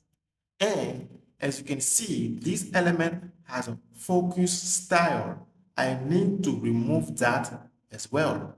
I can simply change the color of this ring on focus with focus variant followed by the ring white utility class.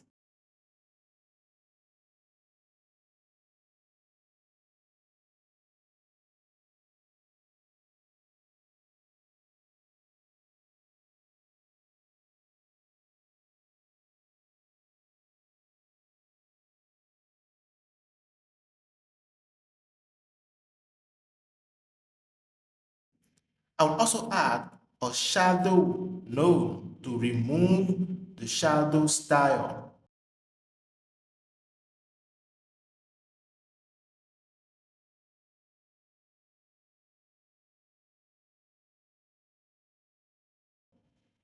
Finally, add a placeholder to this component.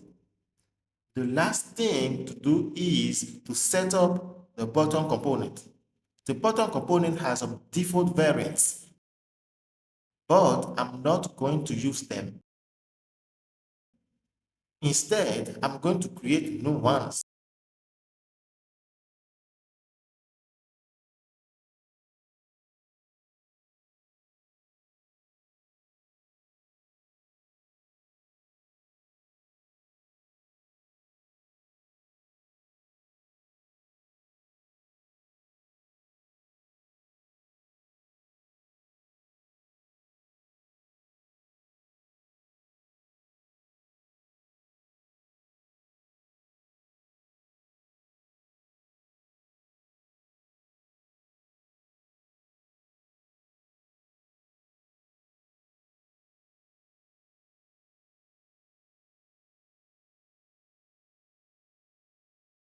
So go to the button component in the UI folder, then add another variant called icon and add this utility class name.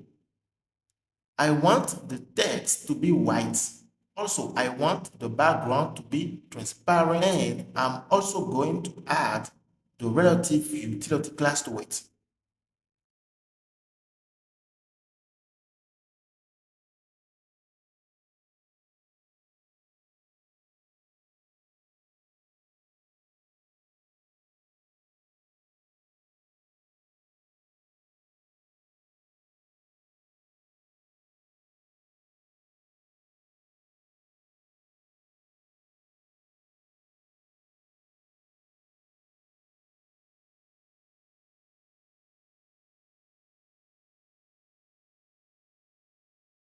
Great, let's move on to the next component, which is icon groups. First, we need to add a prop class name to make it reusable.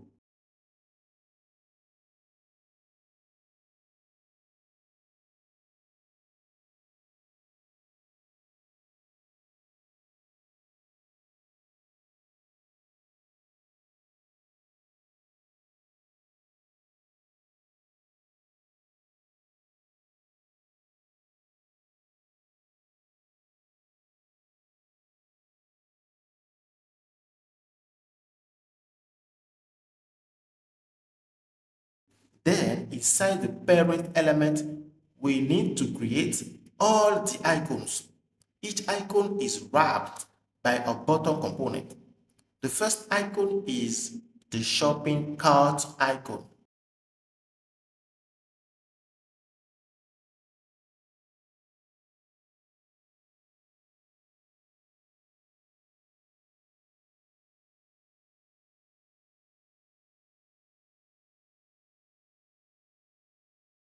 Which has a size of 32 pixels.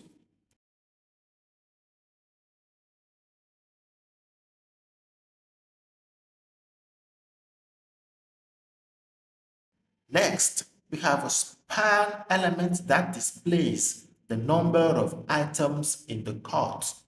So I need to style this button component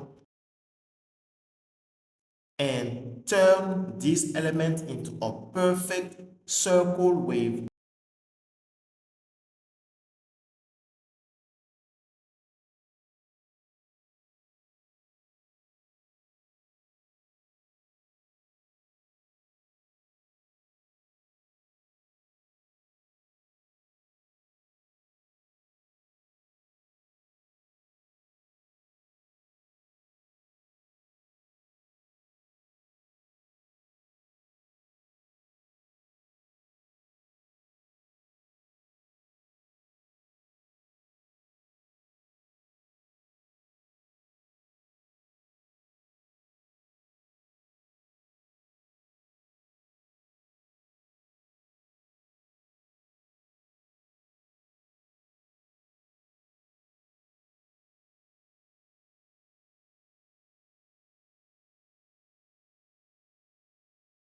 The rounded full utility class.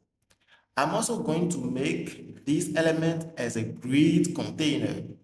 Then add a background white, center the content with place content center utility class, make the text gray, add a font bold, add size 24 pixels for width and height. Finally, use the utility class absolute.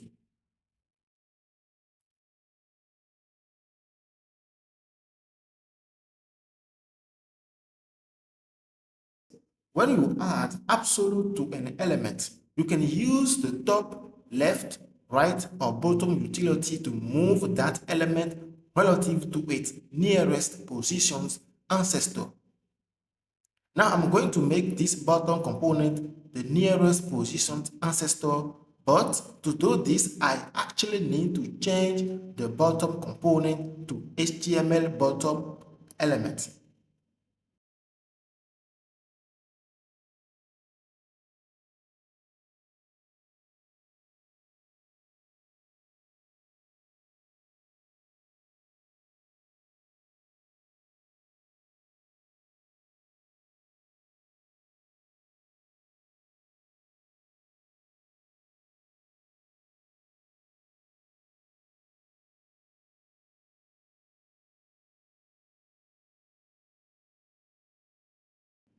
and then I will add a relative utility class to it.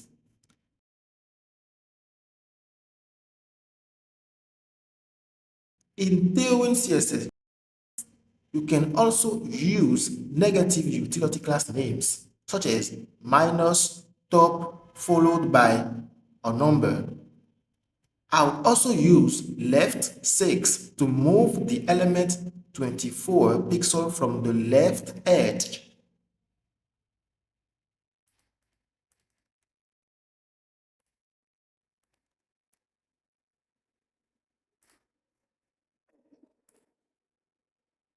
Great. Now I'm going to duplicate the bottom section to create more icons.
Now let's move on to the last section, which is menu.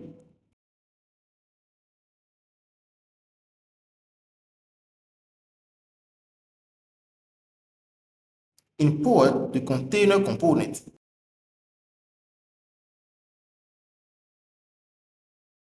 Then I'll add the wrapper div element. This element has two sections. In the first section, we have the category and page section.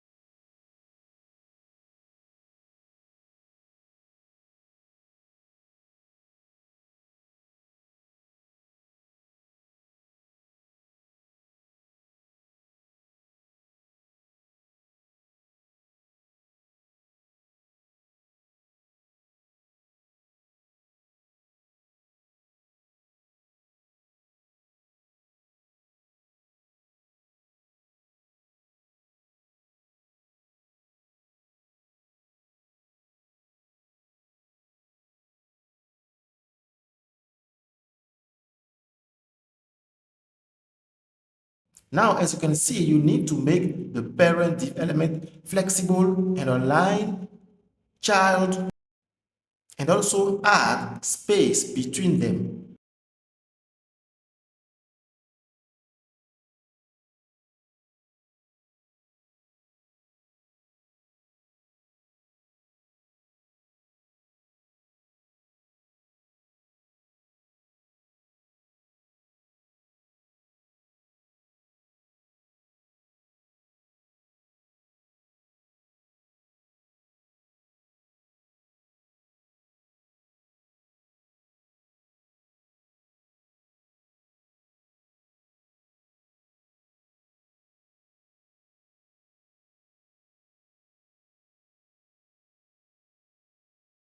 The menu component has a height of 80 pixels, and I will also add a white background.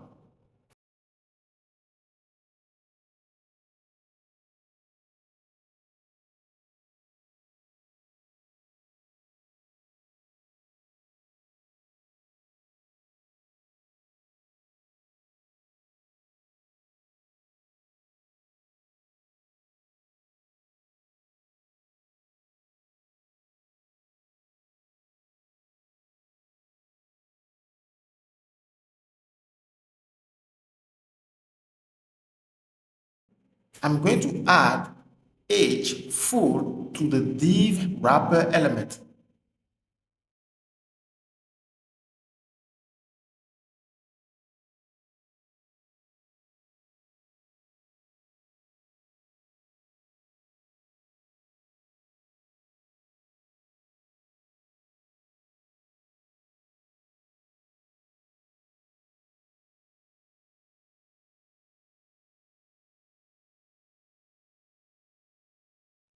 Now for the category section, I'm going to create a custom component called rectangle bottom. This component will have many variations.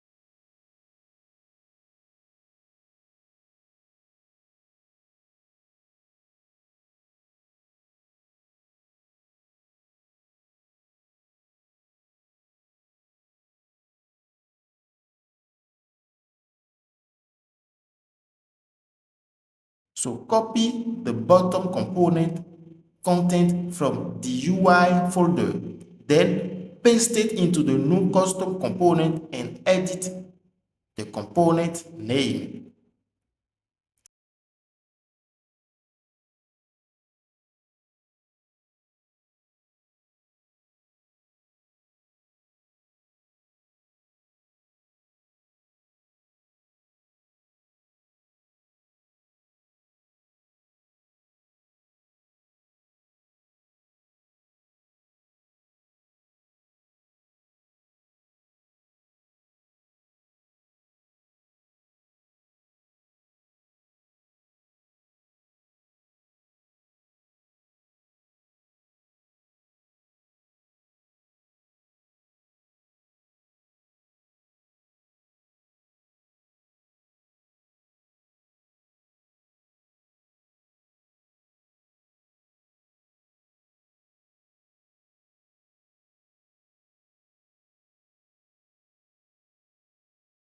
In this class name, add or capitalize utility, and in the rectangle bottom component, I'm going to create all variants for this component.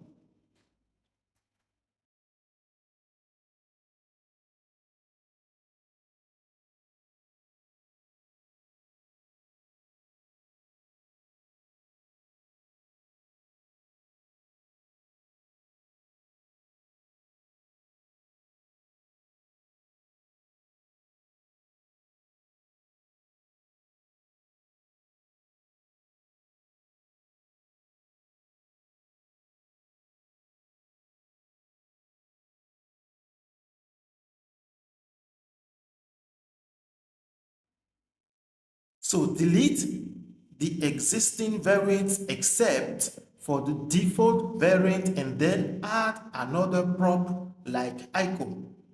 The icon prop allows you to add an icon to the component or not.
So if I add an icon node, it means we don't want to show icons to this component.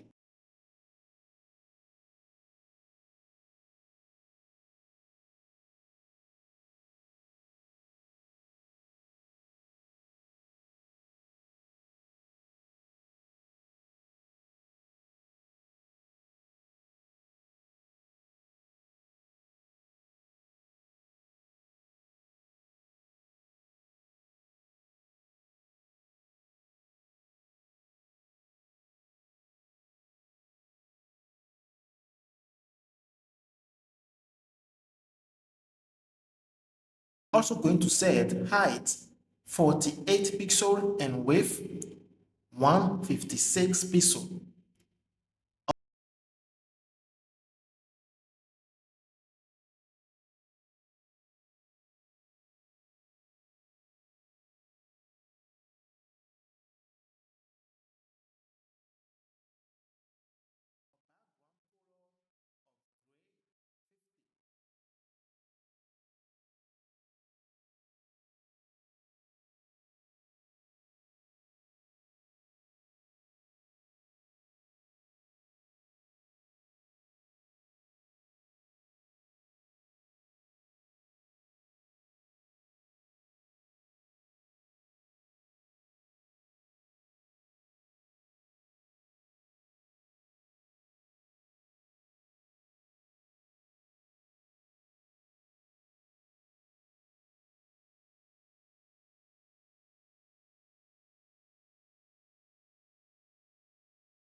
For the page sections, I will create links. Each link has an image and a title. Then each link is also a flexible container.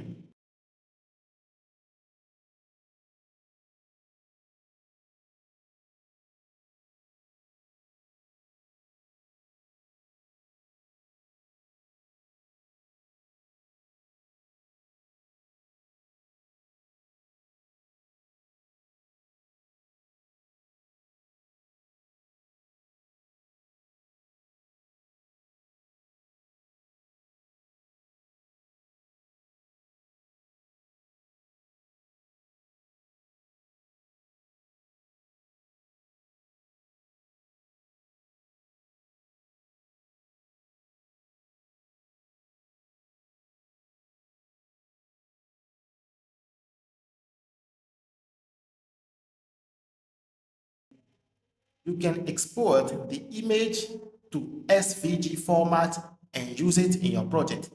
Make sure you set the right typography for the page title and set the gray color.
to make this content responsive.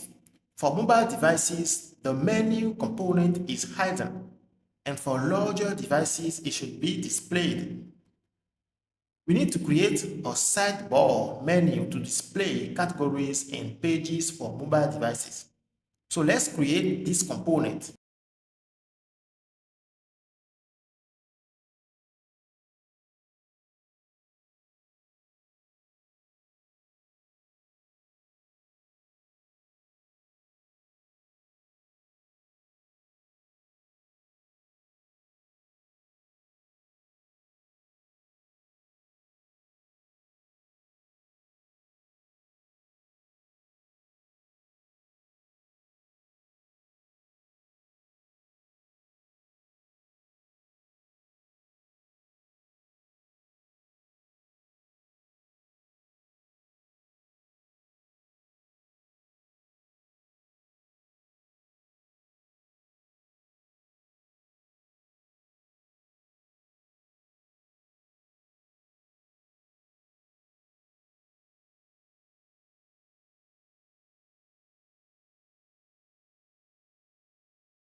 This component will be displayed for mobile devices and hidden on larger screen.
For example, we will have this tab with two options, categories and pages, so that we can switch between them. First, install the sheet component from Shadcn UI.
Then add this sheet component to the sidebar. Sheet has a trigger, which is the bottom or element that opens the sheet.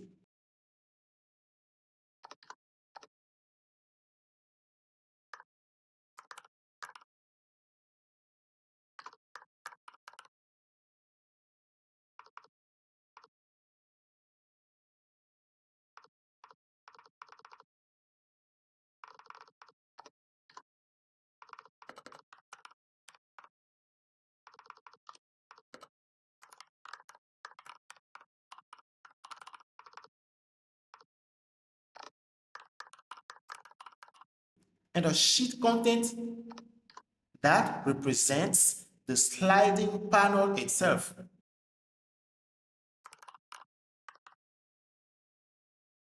We also need the Shadcn tab component.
The tab component also has a trigger and a content component.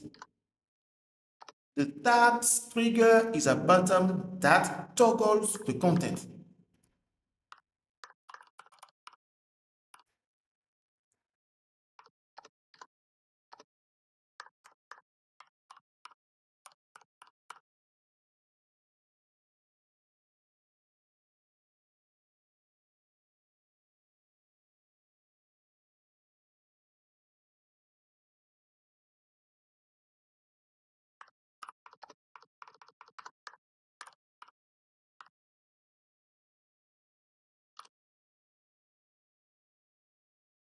It has a value that links the button to the correct content. We'll have category and page value. Then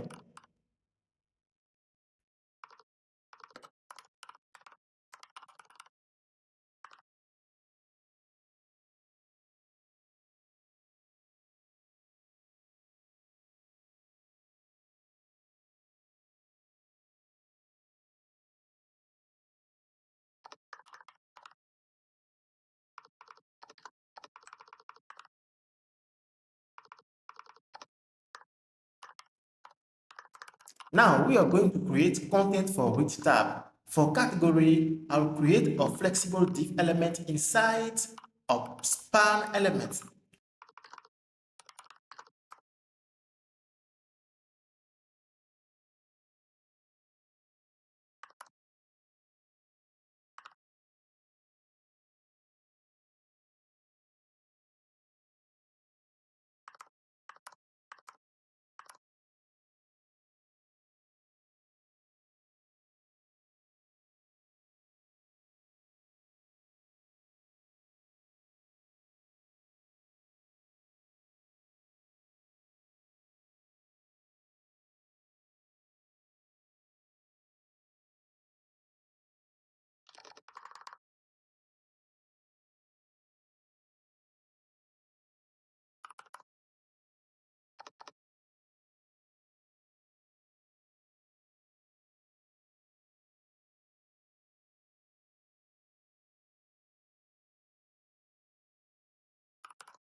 For page content, I'm going to duplicate this and edit the content.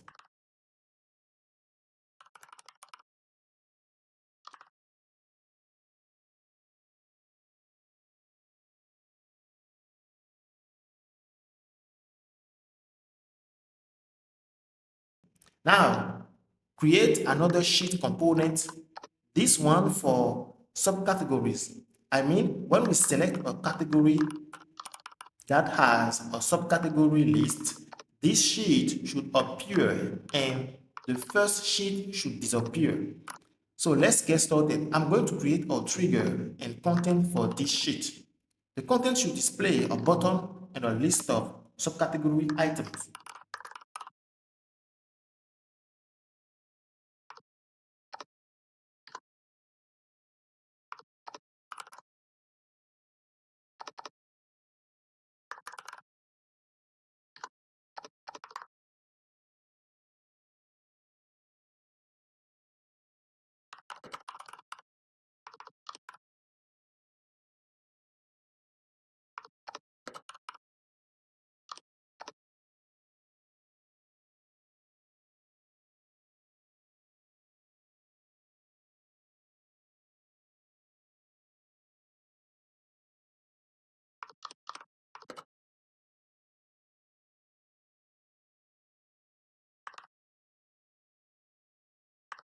We also want to control this sheet automatically. This means I'm going to create a variable show and store its value in the component state. I need to set this variable to the open prop. The open prop controls whether the sheet is open or closed. It depends on the value of the variable show. When it's true, the sheet shows up. But when it's false, it's hidden.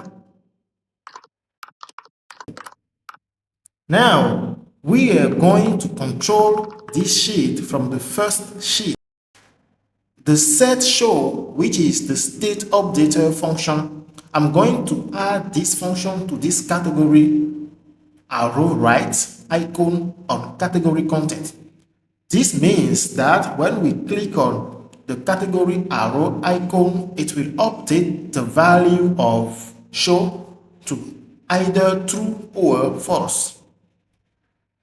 Also, in the subcategory sheet, when this sheet is displayed, we should be able to go back to the previous sheet. For that, I'm going to add a function to the button component to update the state.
Next, I'm going to hide the logo for the mobile device. In the main menu component, there is another mobile component we need to create. This is for social media, and I do not want this to be displayed on a large screen.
It will also display a sheet.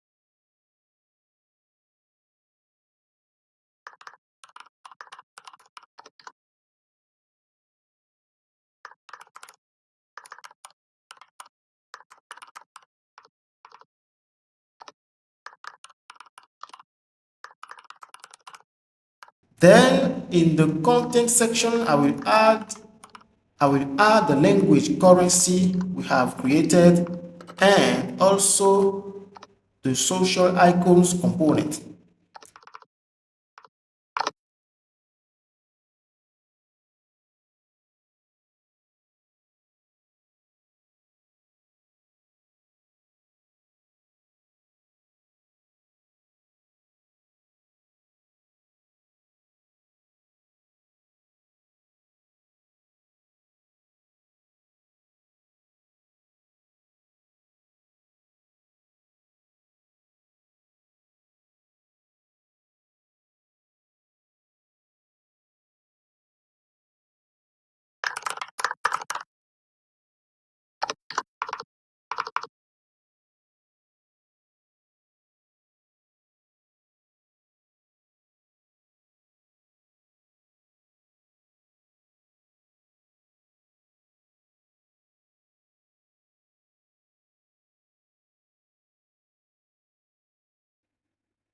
In Shadcn sheet component, you can change the side that the sheet slicing from using the side prop on the sheet content component.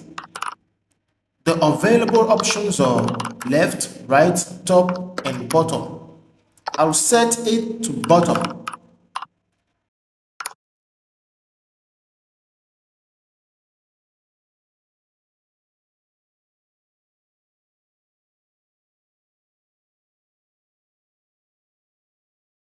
Also, add size to the globe icon and add a utility class text white to it.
Now I will add some utility class names to the language currency component to align the content.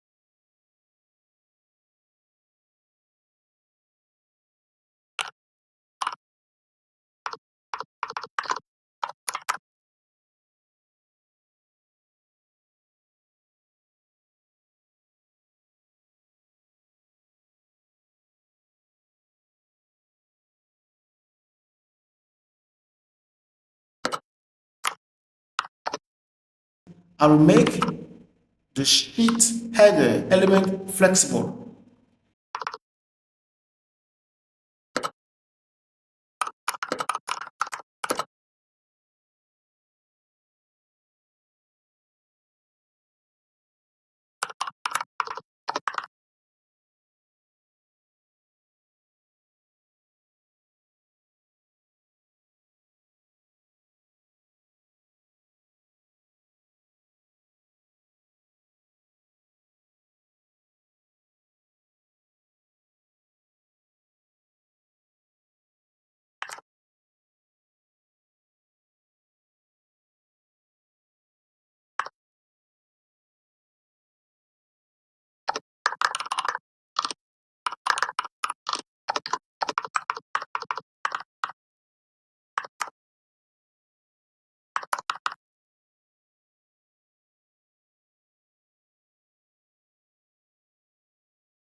Let's create the search drop-down component.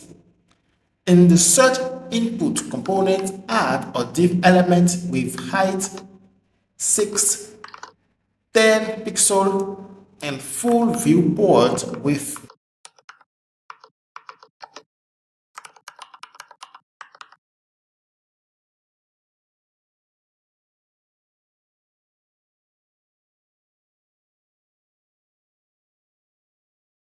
Also add absolute with top 12.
Background white with border shadow.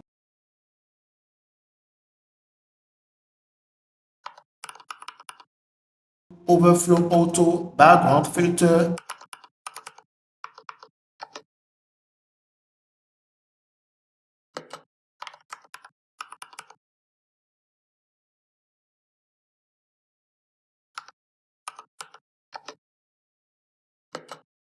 and left 0.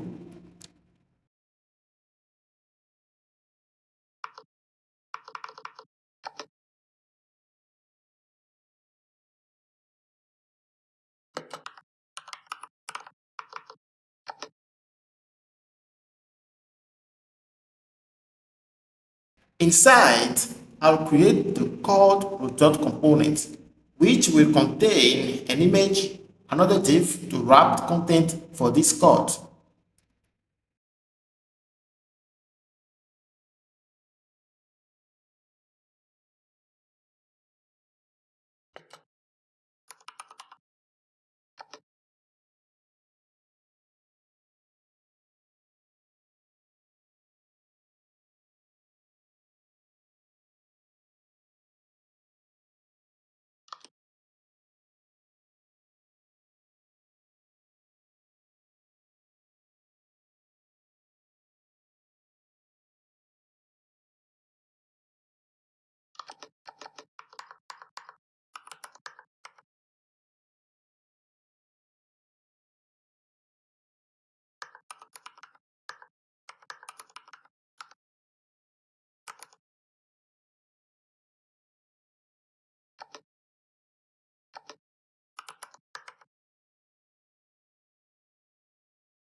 I'm going to set the badge using Shadcn badge. So install that component.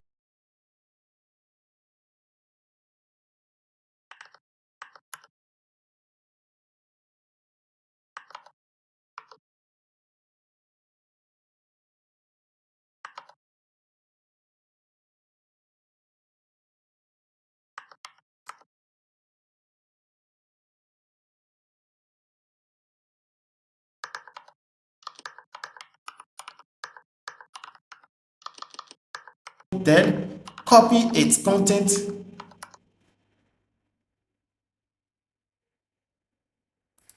Next, we will create another custom badge component. Delete all existing variants and create new ones.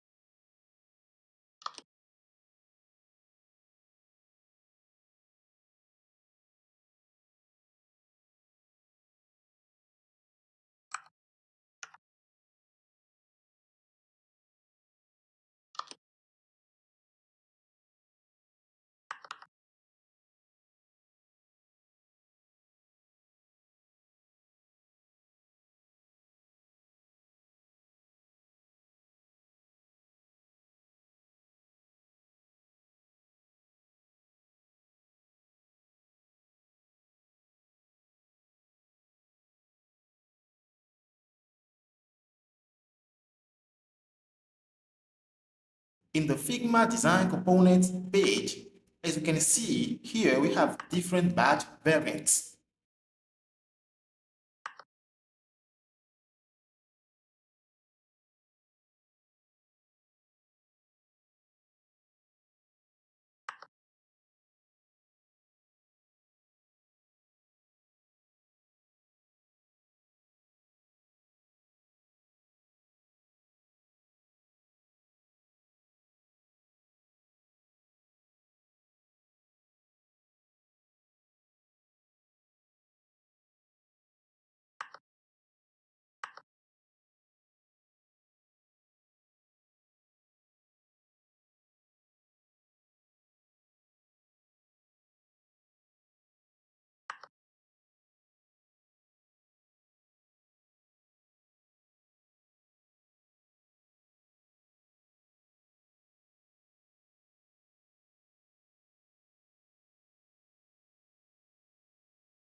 On the Properties panel, there are many attributes we need to create. We need to create all variants such as primary, secondary, success, danger, warning, outline, and gray. In addition, there are some attributes like active with the option true or false and size with the option random.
Then import the component and add variant and class name.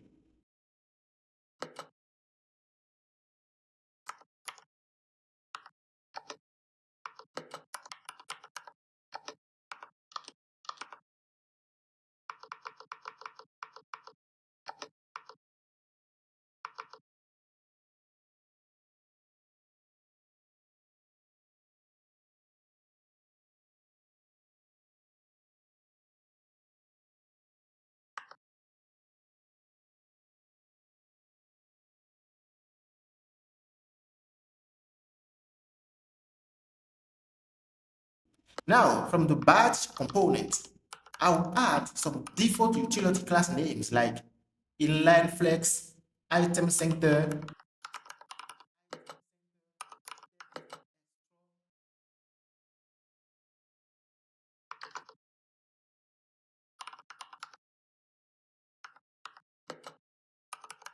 font semi-bold.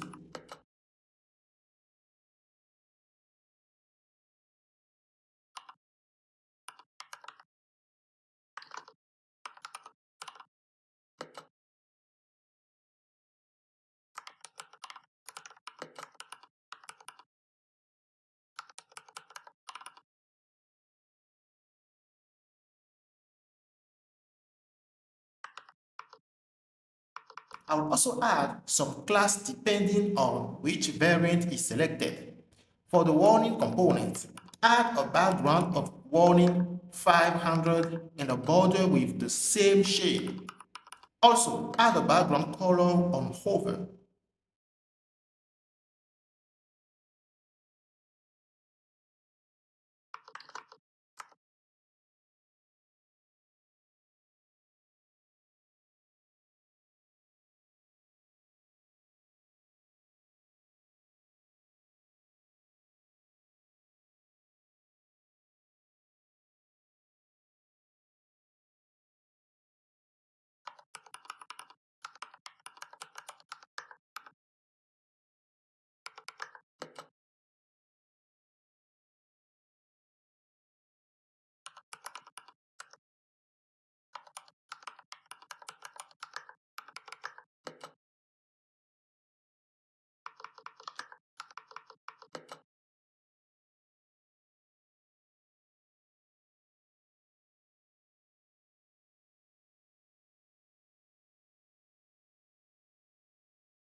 Now, let's finish this product code by adding the price.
For the product title, add some class like font regular. The last thing we need to do now is set the animation to the search drop-down component. I'm going to set the framer motion library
and create a folder called providers.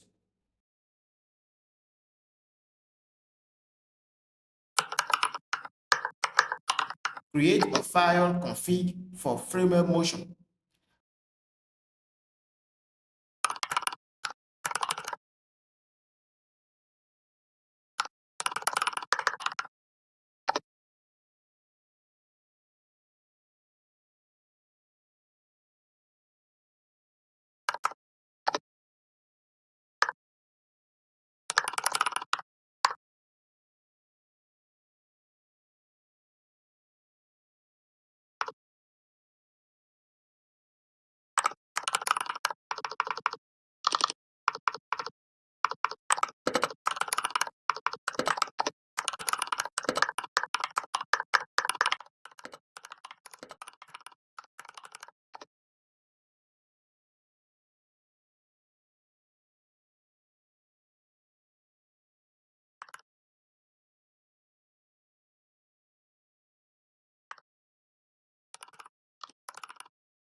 You can then wrap the application with this provider config in the root layout.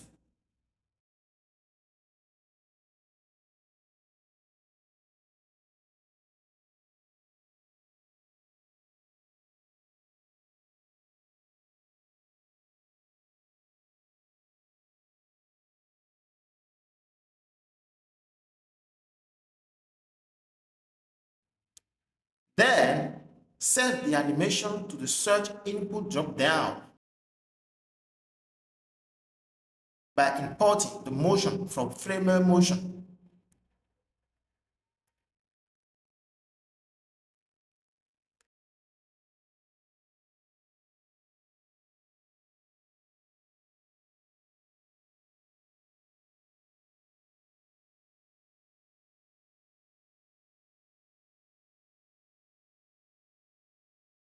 To set animation with Framer Motion, there is many stages. Initial is the starting point. While in view is where the element enters the viewport.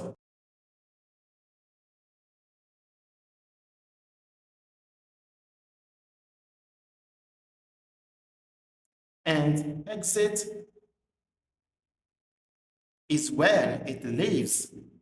For each stage, I will add some CSS styles.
In the input component, we will add an event like on mouse down.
Also, I will add another event like mouse leave to hide the search drop-down container.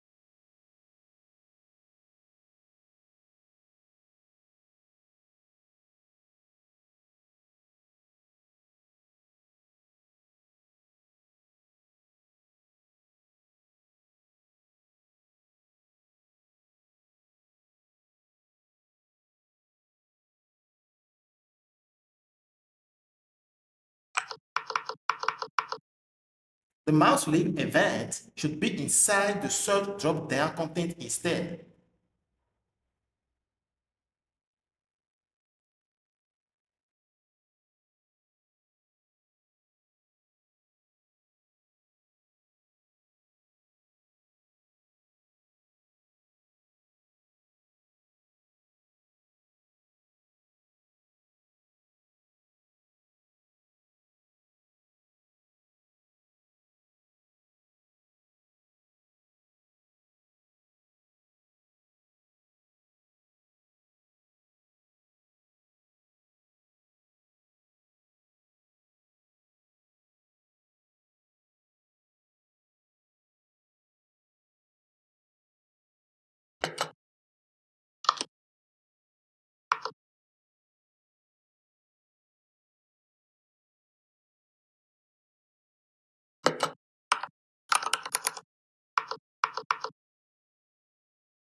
Now let's start integrating the category list mega menu.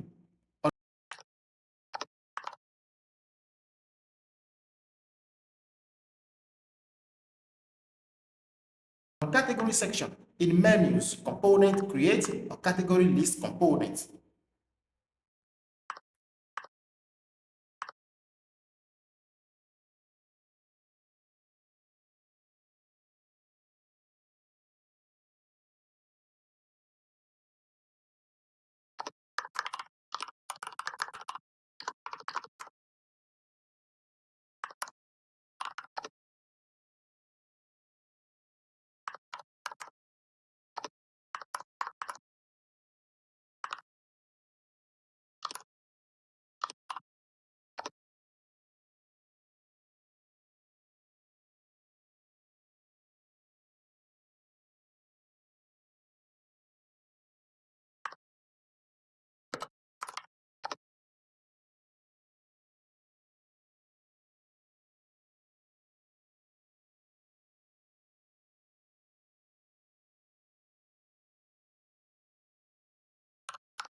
This element has a width and height.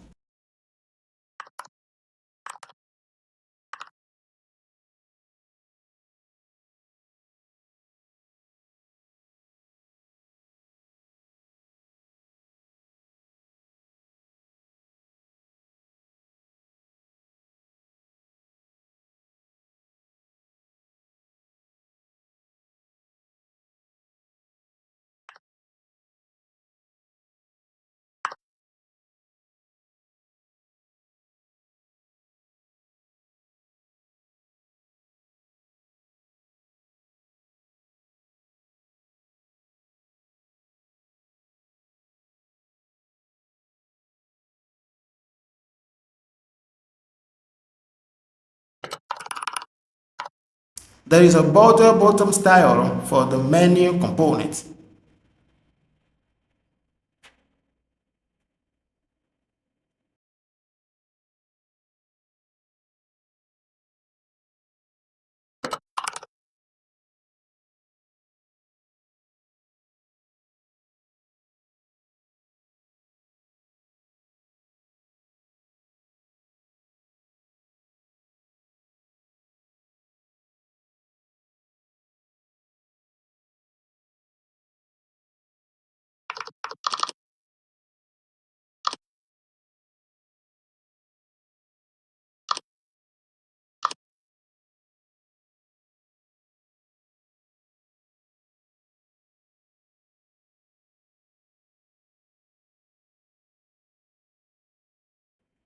I'm going to set the category list after this border by adding the top followed by 64 pixel.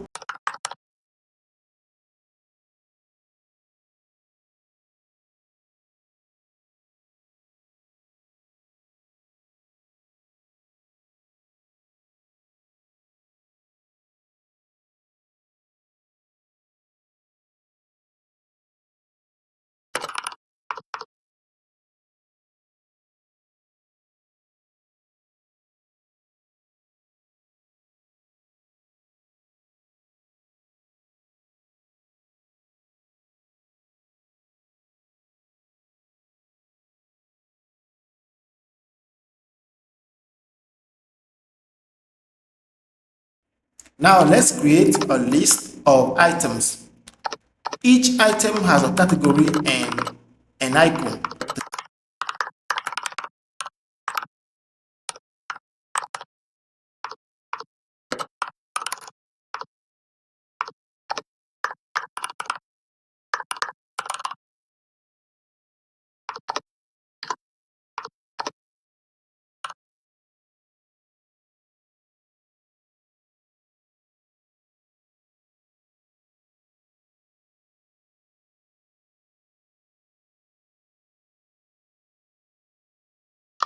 Categories title uses the typography body small 400 with a gray color of 1600.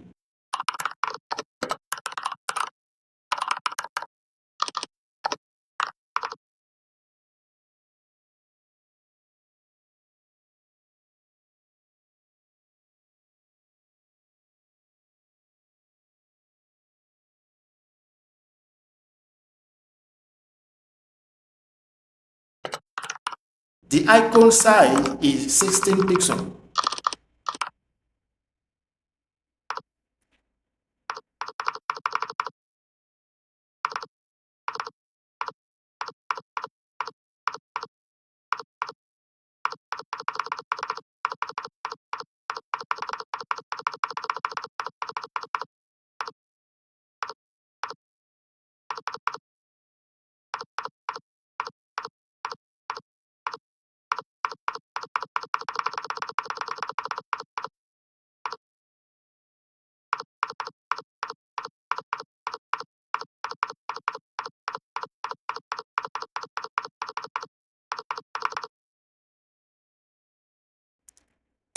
You can refer to the Foxwell icon list to find a specific icon in the website.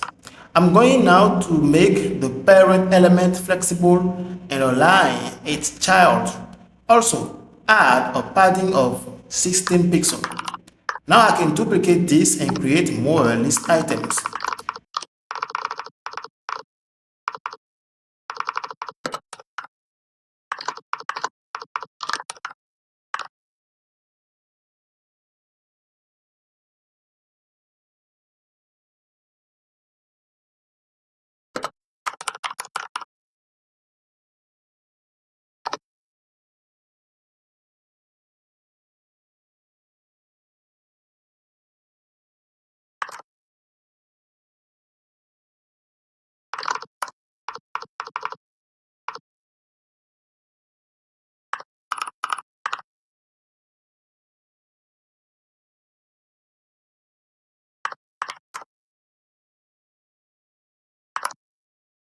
The style of the active item is different, and that is possible when you hover over an item.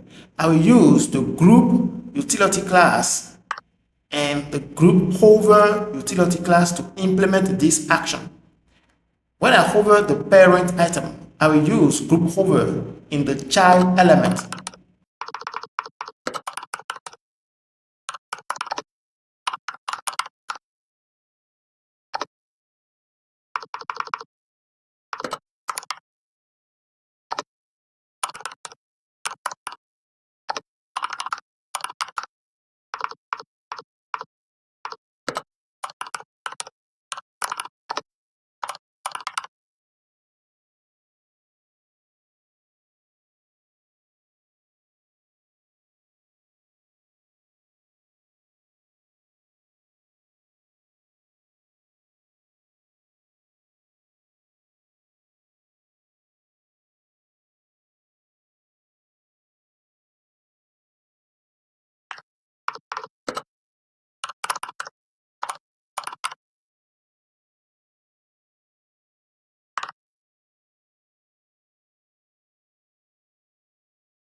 Then I can create the subcategory menu.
Create and div element, add absolute utility class to it.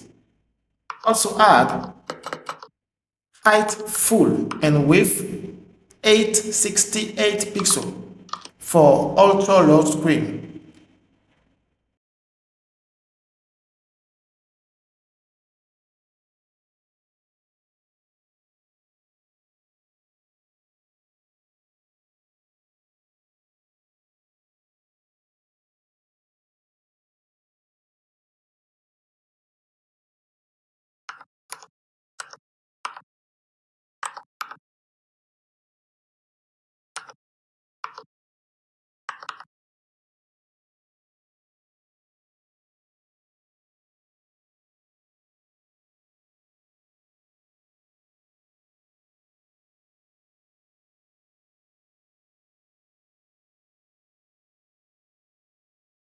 Besides a white background. Next,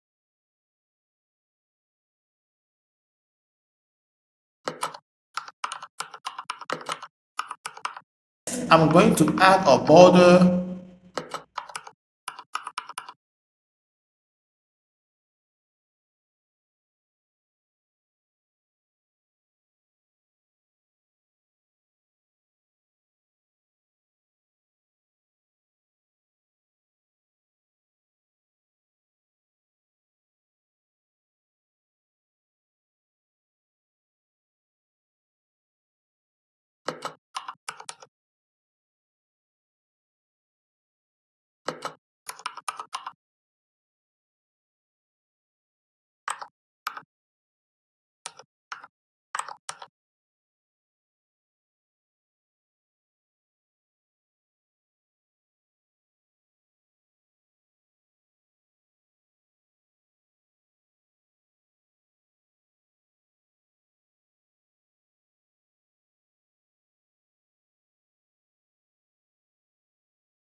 we are going to integrate categories, pages, API in the header component. So first, you will find the link of the API in the description.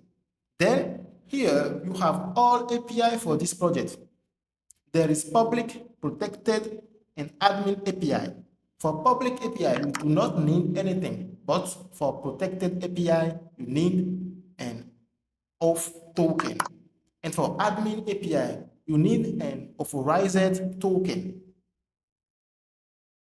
So with these links, you can get token, copy this, then select the server ORION API 5 and paste the token, then click on authorized to get access.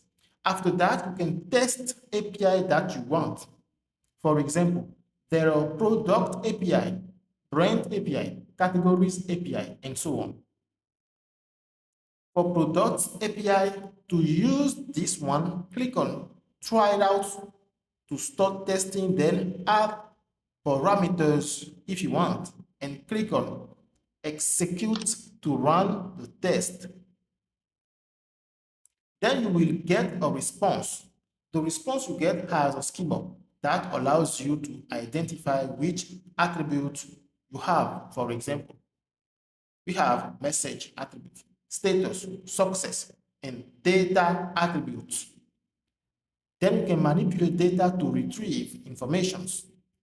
There is also parameters that allow you to filter products by slug, product name, and so on. Let's integrate APIs in the project.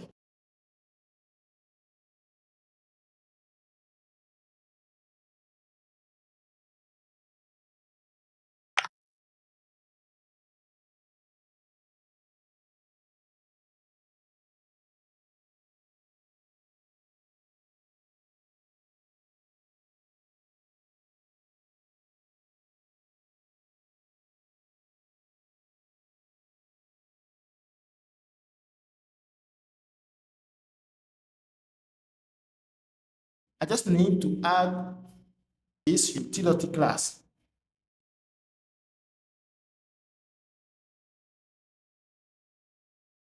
Great. Now, the first API we are going to integrate is product search API.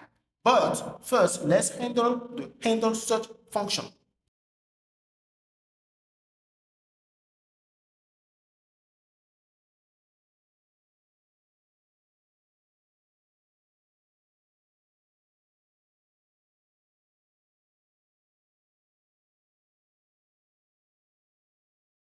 This function takes the value you enter into the search bar input.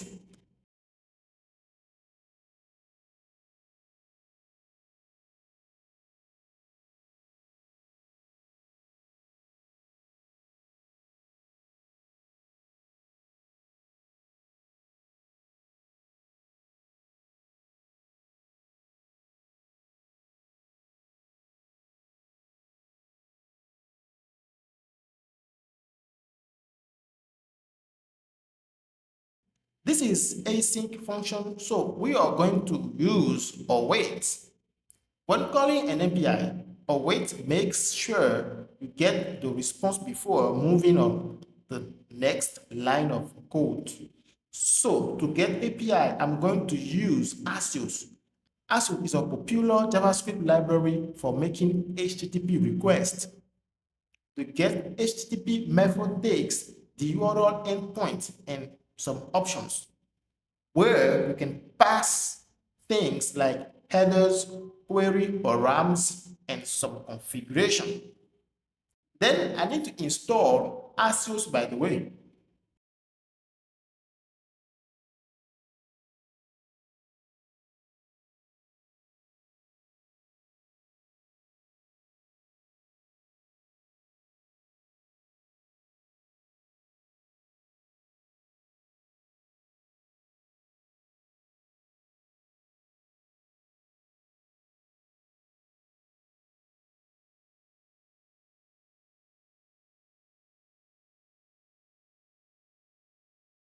Once Axios is installed, I can import it.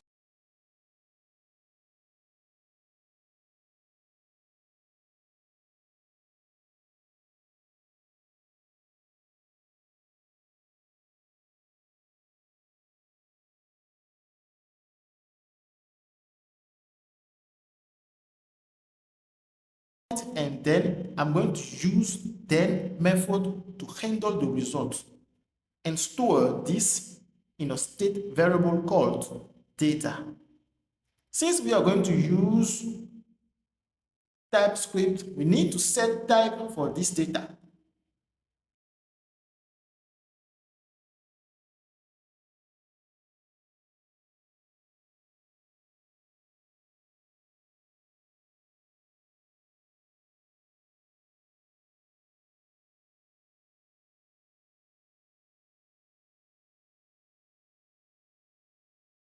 So create a tag folder and import tag from GitHub admin project modules file.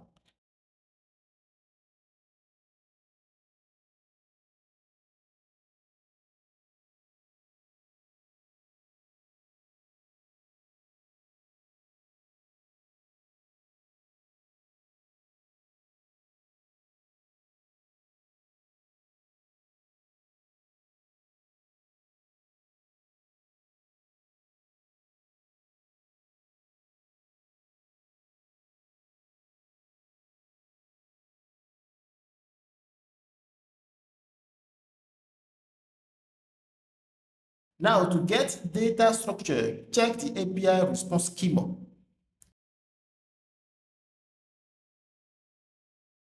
So the response return a data array that contains products, and to retrieve these data, you need to use response.data in Asus. Response.data contains the current data returned from the API. Then you need to add another data again. After then, function, I'm going to add catch function.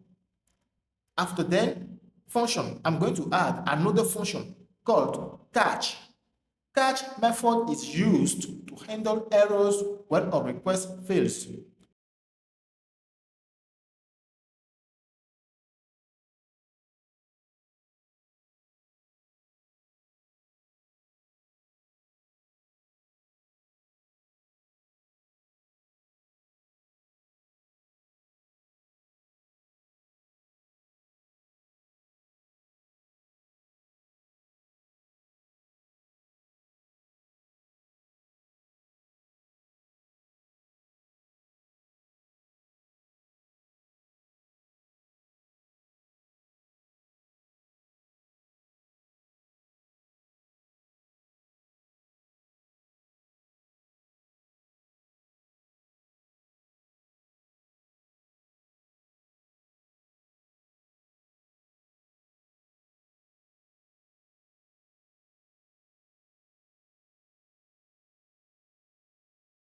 Now I'm going to use data values into product list.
Create an environment file in the root of the application and add the API-based URL.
Something went wrong. Let's add console log to see what's happening.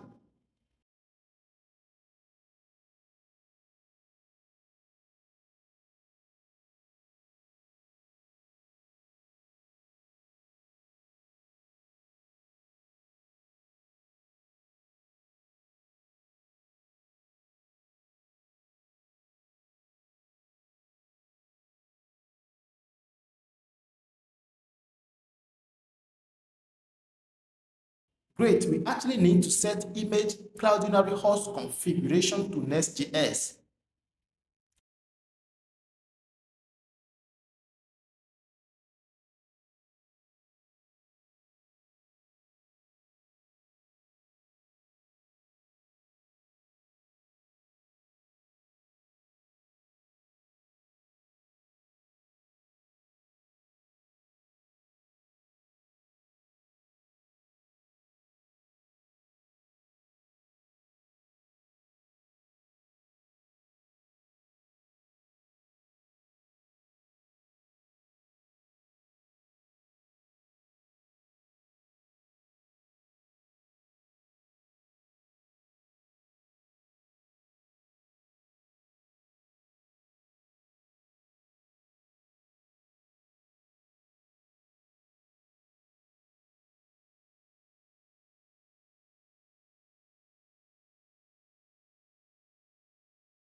Now let's go ahead to category list. I'm going to get all categories data. So go to category list component and delete all category items except one. Then from header component, I'm going to call a server action called get categories. This should be created inside action folder in the root of the project. Inside this folder, create a category.ts and create the action get categories. First, add the use server directive, then exploit an async function called get categories. Inside this function, open try catch statement. The function will return the API response data directly.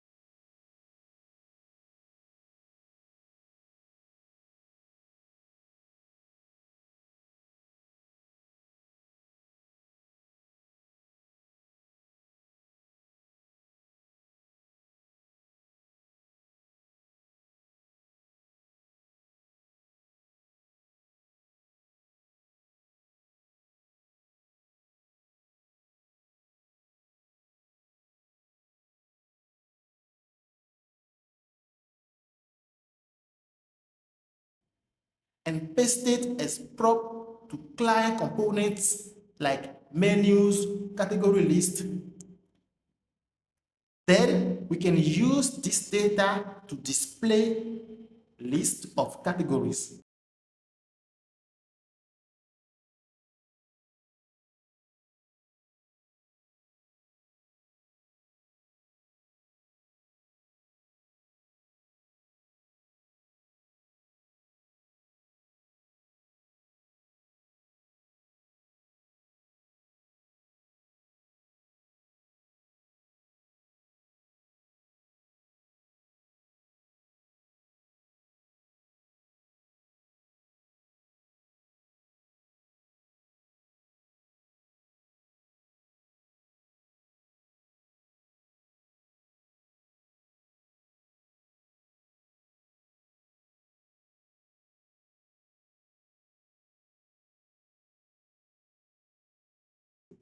Now, for which category I'm going to add on click event to navigate to a specific page.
For the second column, I'm going to get all featured products from API products. So I'm going to create a server action one time again.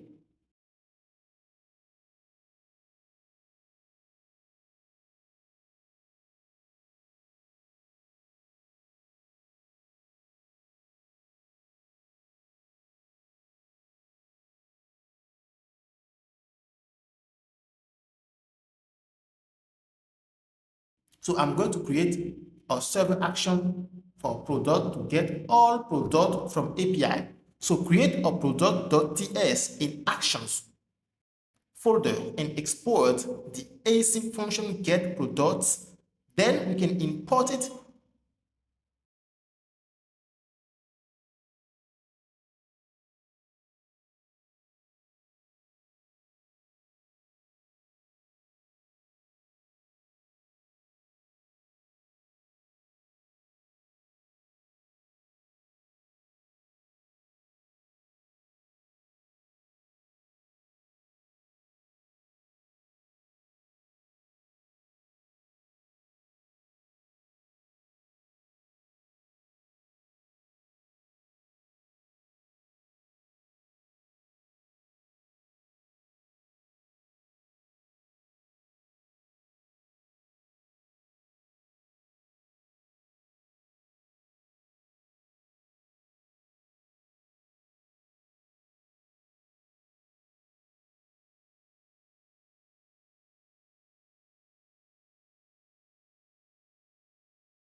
and the data we received from this API will be sent to menus, components, and category list.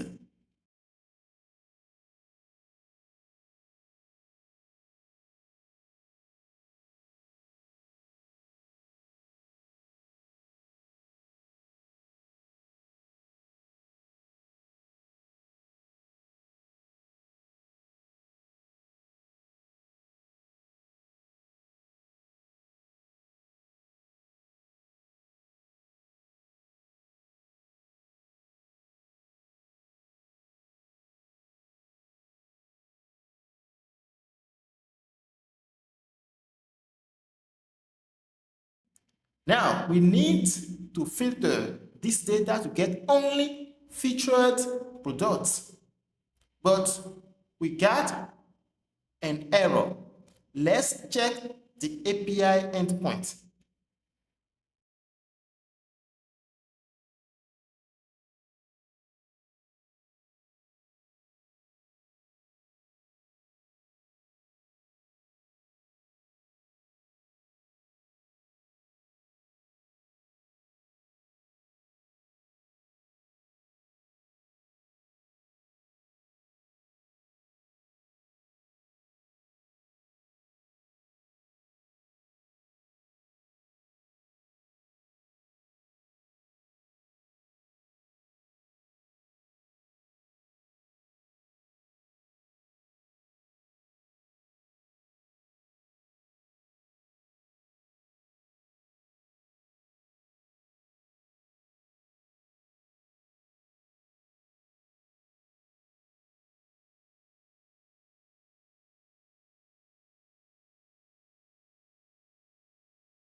Now we need to edit image style. I'm going to add a style attribute with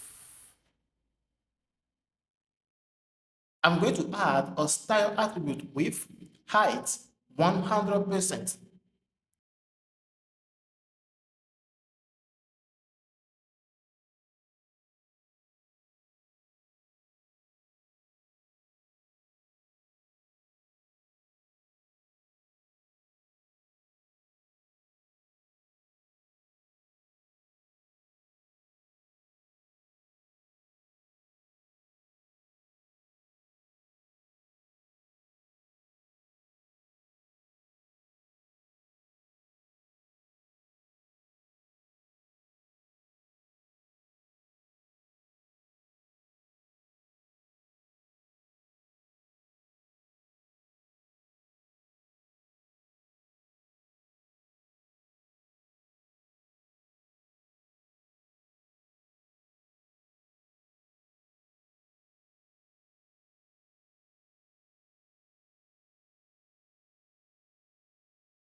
Now for the last column, I'm going to get campaigns list from actions. So create another server action file called campaign.ts. Create then an async function to get campaigns from API. Then this API has query slug, which is in string.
From header component, call this API and send the result to client components like menus and category list.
And let's check the API docs. We actually want to retrieve the image key from the campaign object.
The last API we are going to call is Pages API.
Now, let's implement Redux in our application. Redux is a state management tool in React. There are different types of states: local state and global state. Local state is bound to a single component. It means track data that only this component cares about. That's what we use to do with useState or useReducer. Now, the second type is global state. Global state is shared across multiple components.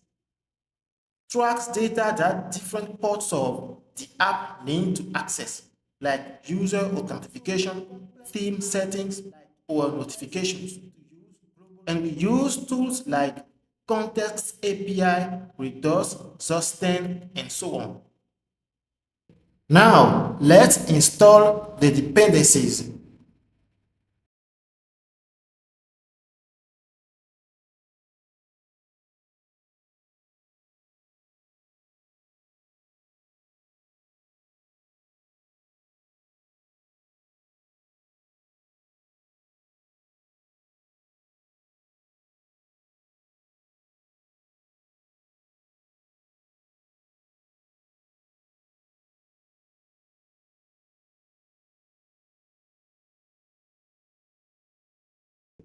Then we need to create the store.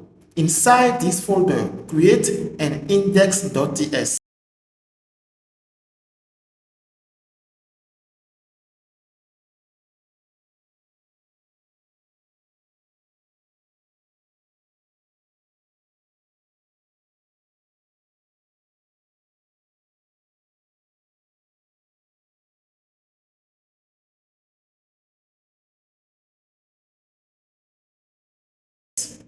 Redux Toolkit has a function called configure store that simplifies creating a Redux store. This function is fully optimized for development. For example, it includes or dev tools integration to debug your store.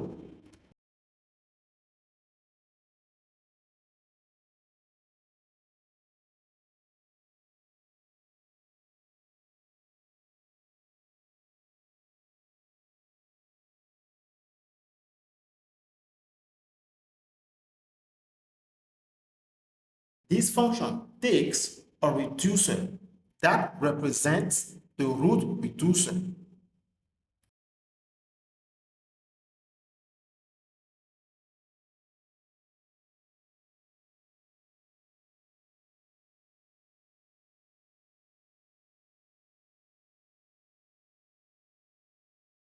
Now let's create the root reducer. The root reducer call a function combine reducers in which you can add all reducer you will create for the store. Now let's create our first reducer.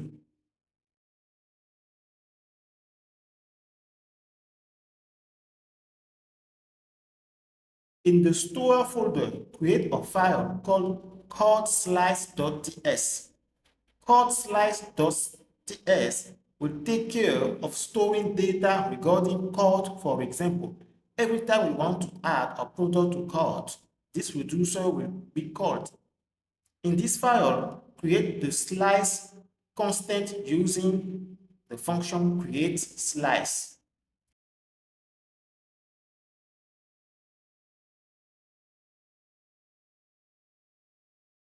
This function takes the name of the state code, then some initial data, and the list of reducers for this state.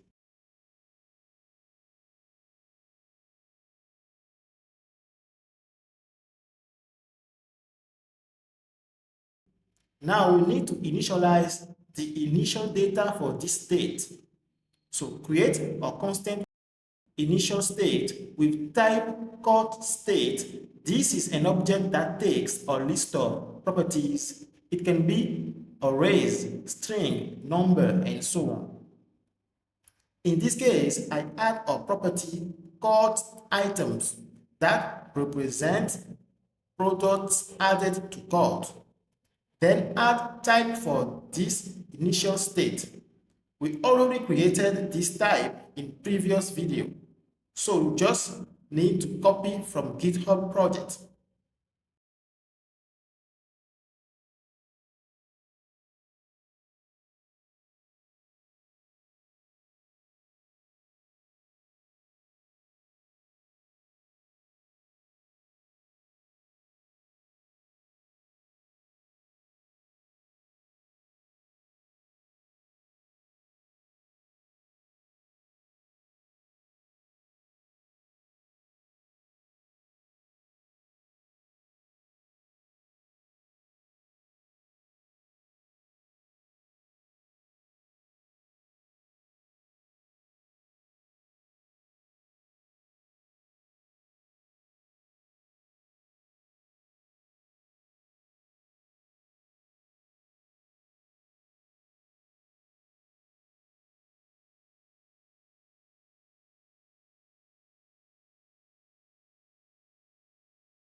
Now export from this config file actions and reducer.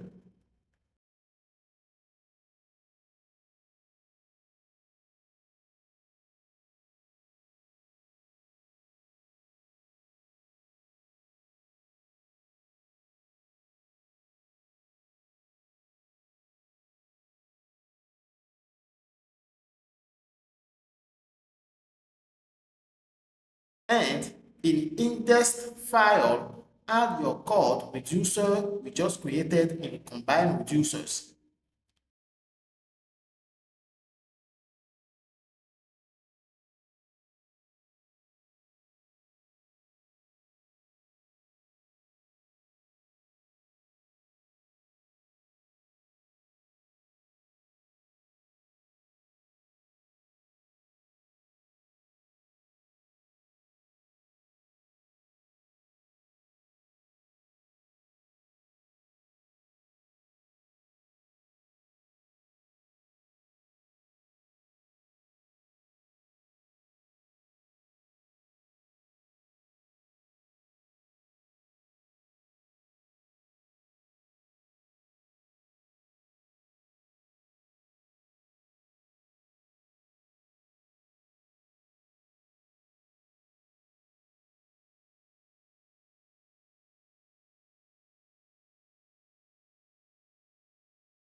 Next, we are going to export the store from this config.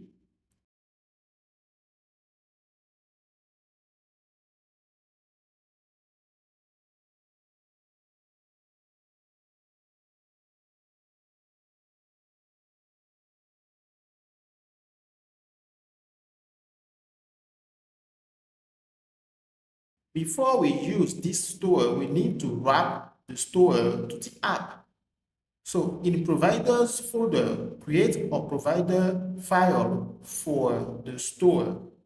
Import the provider from React Redux and make the Redux store available to all components in your application.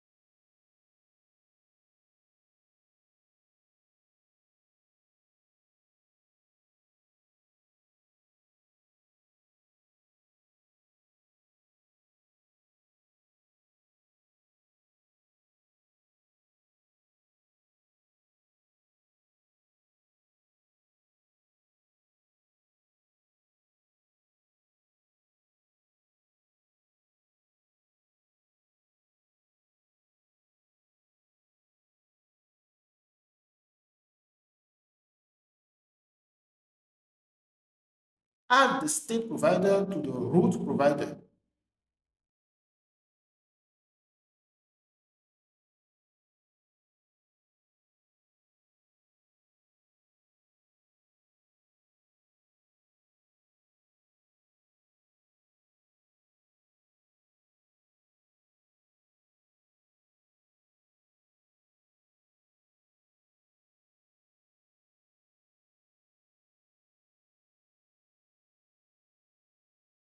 Then open Chrome DevTools and go to Redux section.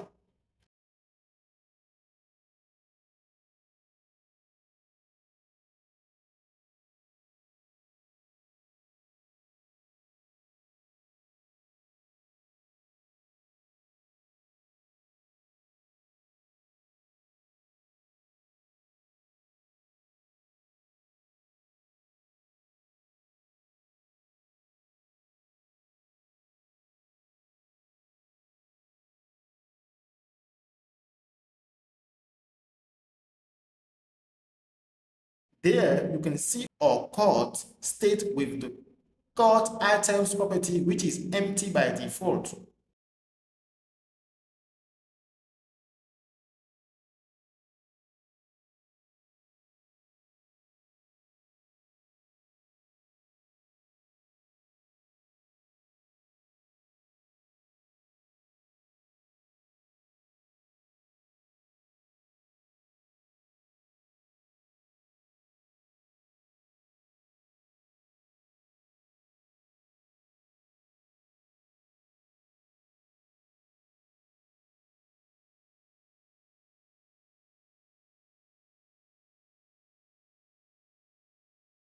Now we are going to add a product to the cart state.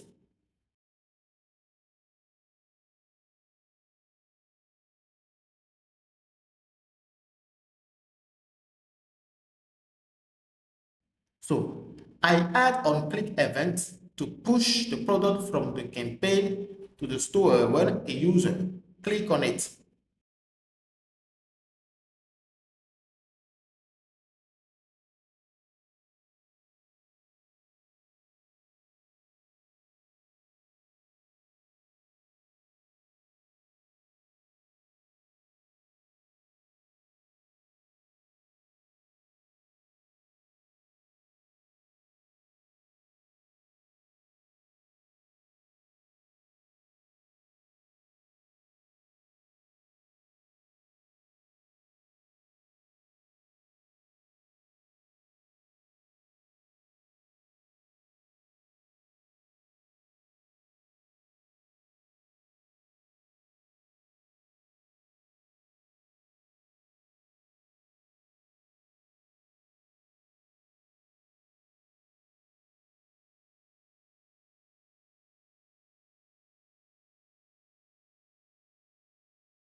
The use dispatch allows you to dispatch actions from your React component to update the Redux store.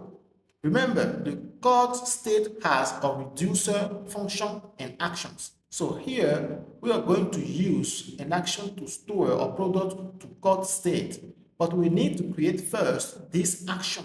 So back to reducers object in code slice, create an action called add to code.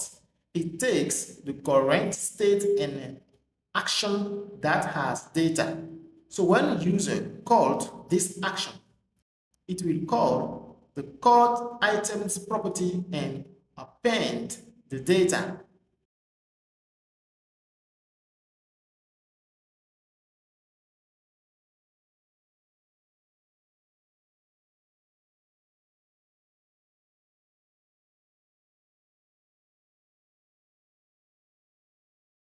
Now from here, we can now call this action and add product data.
I'll add a toast notification when product is added to cart.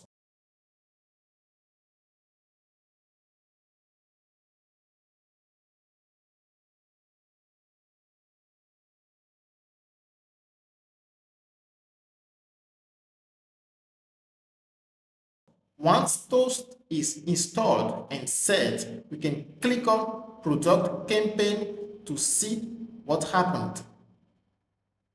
Now go to DevTools and check if there is data in code state.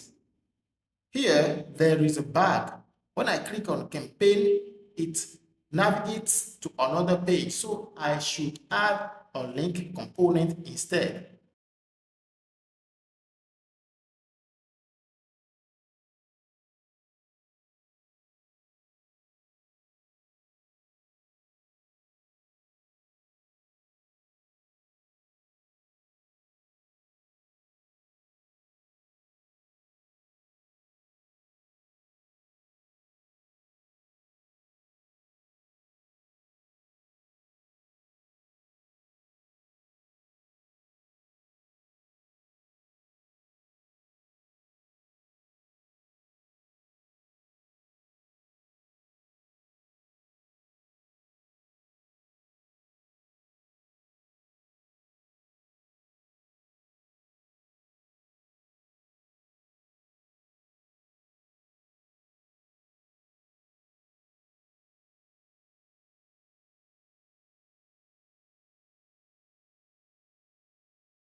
Now it worked. But it's not over yet. There is something we need to implement. When I add data to state and I reload the page, as you can see, data in state disappear. So I need to implement persist reducer to prevent this issue. So first, in the store folder, create a config for persist storage.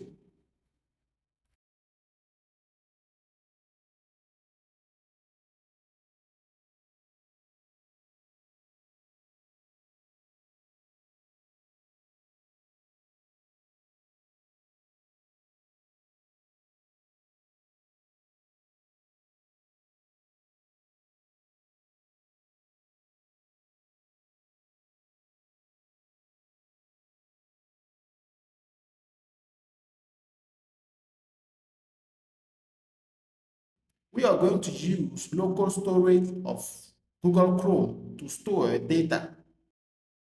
So the storage by default use the local storage, but if the local storage is not loading or not working, I'm going to create a new that will replace the storage. Before that, let's install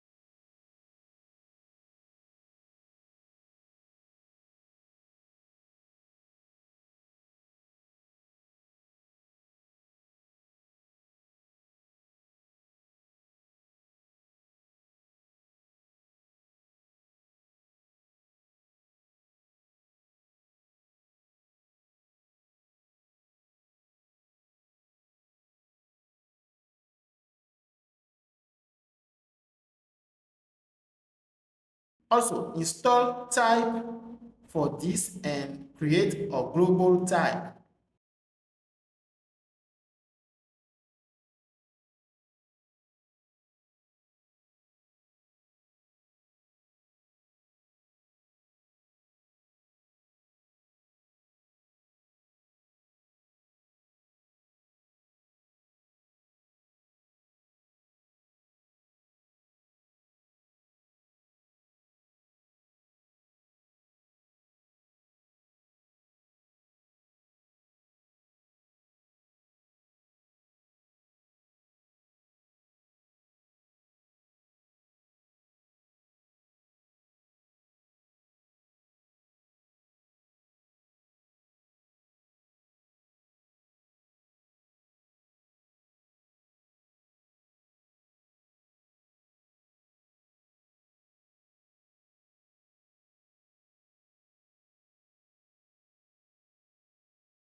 Then create a config for persist. This is an object that takes the name of the config, the storage, and a whitelist. In the whitelist, put all states that should keep data saved in local storage.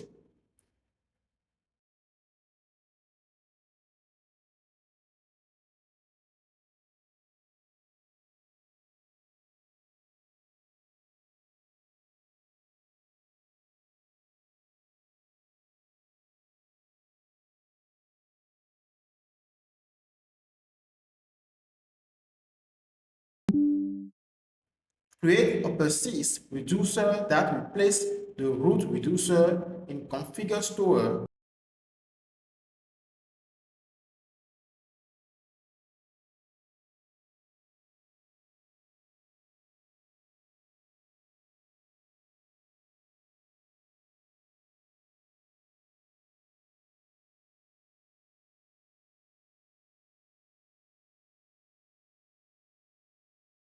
And in the middleware, we are going to add ignore actions key.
As you can see, data remains the same even if I reload the page.